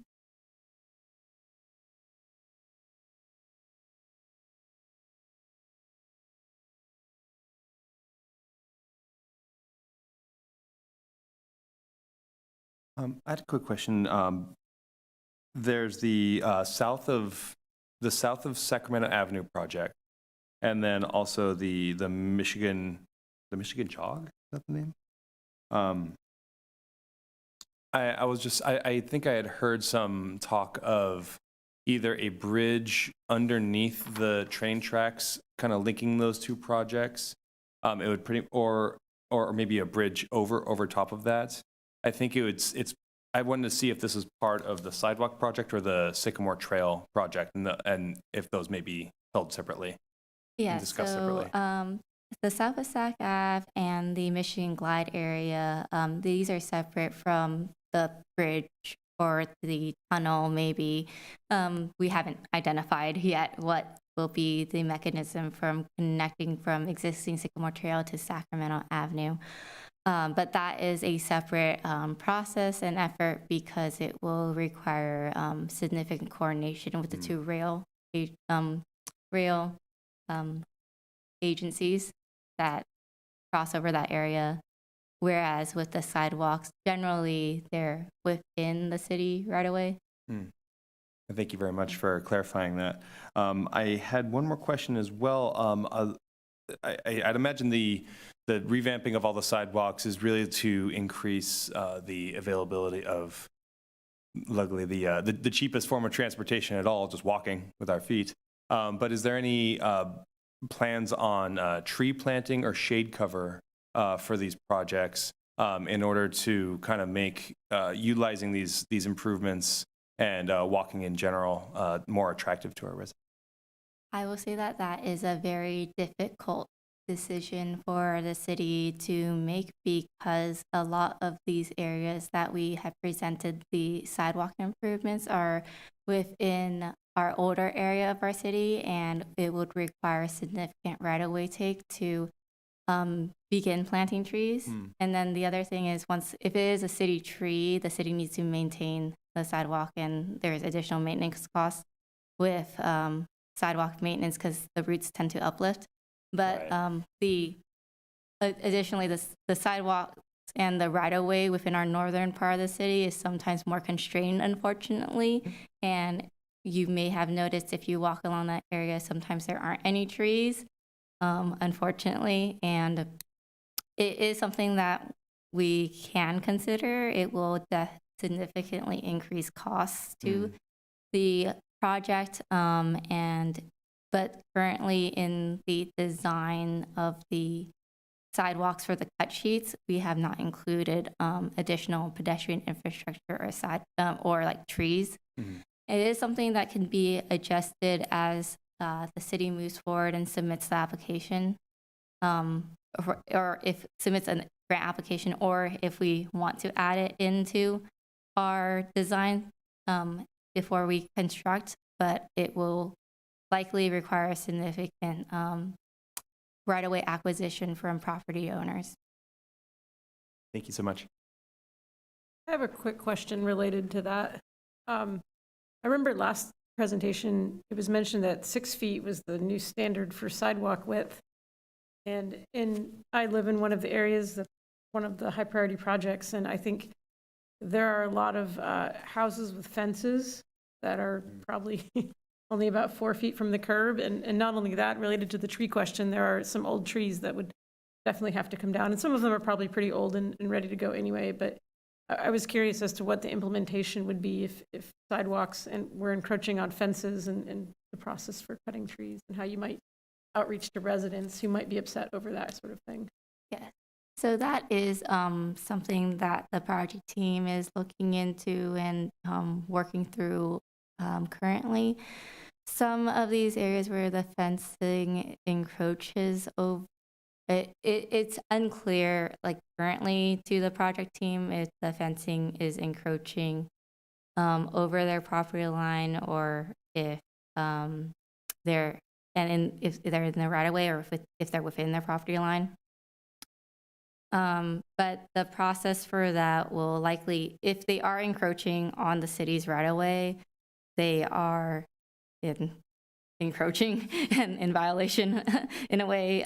So it will have to be a sensitive process to work through those conversations. I understand that we had previously done a similar effort in the Washington district, and there were a number of properties that had fencing that was encroaching too close to or on the public right of way. It will need to be something that we further discuss, but it may include having those properties owners remove the fencing from the city right away. Would you be building a 6-foot wide sidewalk? Or I saw in one of the project plans it said 4.5 feet. I'm just curious as to whether there's variability there. So currently the project team is moving forward with following the city's street design standards. So the street design standards vary across the city depending on the road type and the nearby uses. In local roads that are residential, the minimum sidewalk width is 4.5 feet, or 4 feet, sorry. We are proposing to follow the street design standards because if it does increase significant costs if we have to procure right away across a entire area to make the sidewalks wider, and unless we were to make the public right away or the driving area more narrow for cars. But currently we are following the city street design standards on the width. Okay, thank you. I'll go ahead and jump in. I have a question about crosswalks. Is that included in this? So there are, as you saw on the improvement map, select areas that we included potential crosswalk improvements. So not necessarily all crosswalks in the proposed project will be improved, just if based upon the project team's review of that area, or if based upon the prior safe routes to school study recommendations, we feel that a crosswalk enhancement will be helpful in that area. We've included it. Are you guys considering areas that have non-existent crosswalk? We have not in this program, but it is something that could be further developed in later design. So is that something that we can recommend for a specific area at this point, or is it just not in the cards right now? You could, and we will take it into consideration. I don't know if we have budget for the project team to make those changes, but it is something the city will note. And because so the project cut sheets that the project team is creating is only 30% level design. There's still more design to come. So there is time to make adjustments to the plans that they're providing us. Well, in that case, I would recommend looking at Lisbon Avenue within the first project area, Bright. Lisbon Avenue has very few crosswalks, and it can be quite cumbersome trying to go from one side of Lisbon to the other. I want to note that.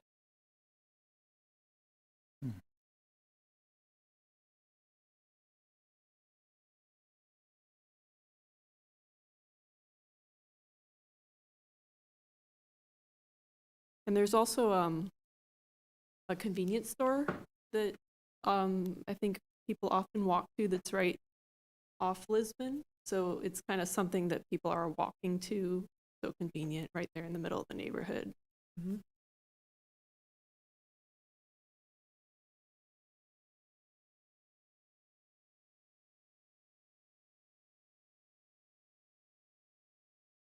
Oh, I would like to note that if you are looking at the project list, I would guess the only one that isn't necessarily a sidewalk improvement is Project 10. Part of it is the part that is underneath the freeway crossing is a sidewalk gap that's missing and won't be constructed with the North 5th Street widening.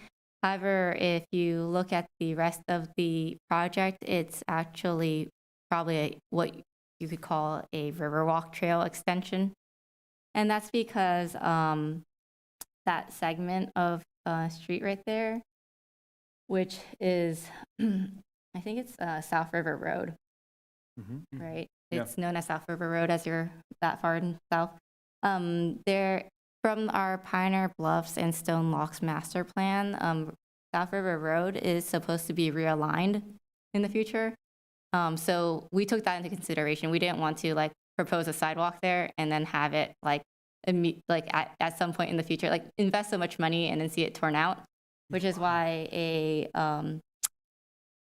equivalent option or a pedestrian option that we thought would be useful would be the extension of the Riverwalk Trail so that it provides connectivity. I have a Riverwalk Trail question, actually. Yes. The north end of the Riverwalk Trail in the vicinity of the I Street Bridge. You have the Riverwalk with all the grass that people think of as the Riverwalk. And then north of the I Street Bridge is a brand new Riverwalk Trail that's been paved, and it's beautiful, and it goes to Broderick Boat Ramp. And between the two is dirt, and it's 15 feet right underneath the bridge. And I'm wondering, is that because we couldn't get permission to pave underneath the bridge or with the rail, or is it something else? I believe that's what I've heard. That's right, all right. I would flag that as a great place to put in sidewalk if that's at all possible, but it's only about 15 feet. Yeah, I think that's what we heard, or I heard, that we weren't given permission to do that part.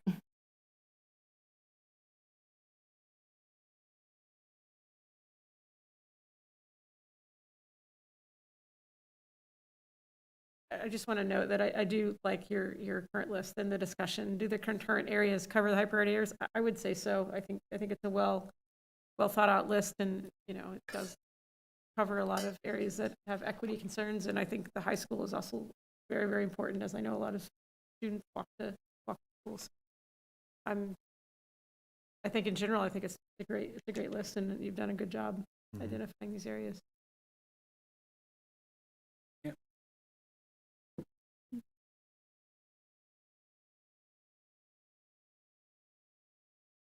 There's other additional comments. Yeah, I just want to also comment that this work was done quite quickly, and I appreciate it. It is really thorough. So I want to echo that.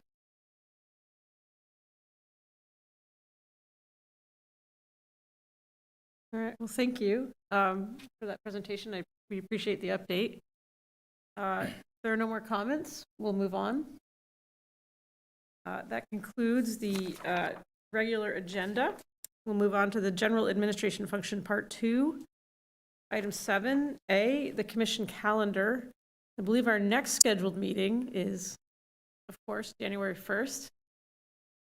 So I expect there might be some changes to that as well. Tentatively January 8th. Okay, thank you. All right. So hopefully, maybe we We adjust love a little, holidays. maybe a little later. We tend to hit all the holidays. Yeah. Yeah, since it's a holiday on the 1st, All right, and Yeah. It okay. is possible I might request a different date. I would like to bring the draft final plan to TMI Commission for this before I go to council. And with the final comment period ending on the end of December 31st, potentially another week might be more helpful for the project team to finalize the draft plan. Okay, we'll be waiting for an email to schedule a meeting. That sounds good. Thank you very much. Item 7B, staff reports. Are there any staff reports? There's no report from staff. There are no staff reports. Okay, and item C is adjourn. Is there a motion to adjourn? Motion to adjourn. A second? I second. Okay, with that, I think we can adjourn. Thank you, everybody. Thank you. Great. We have to vote on adjournment, right?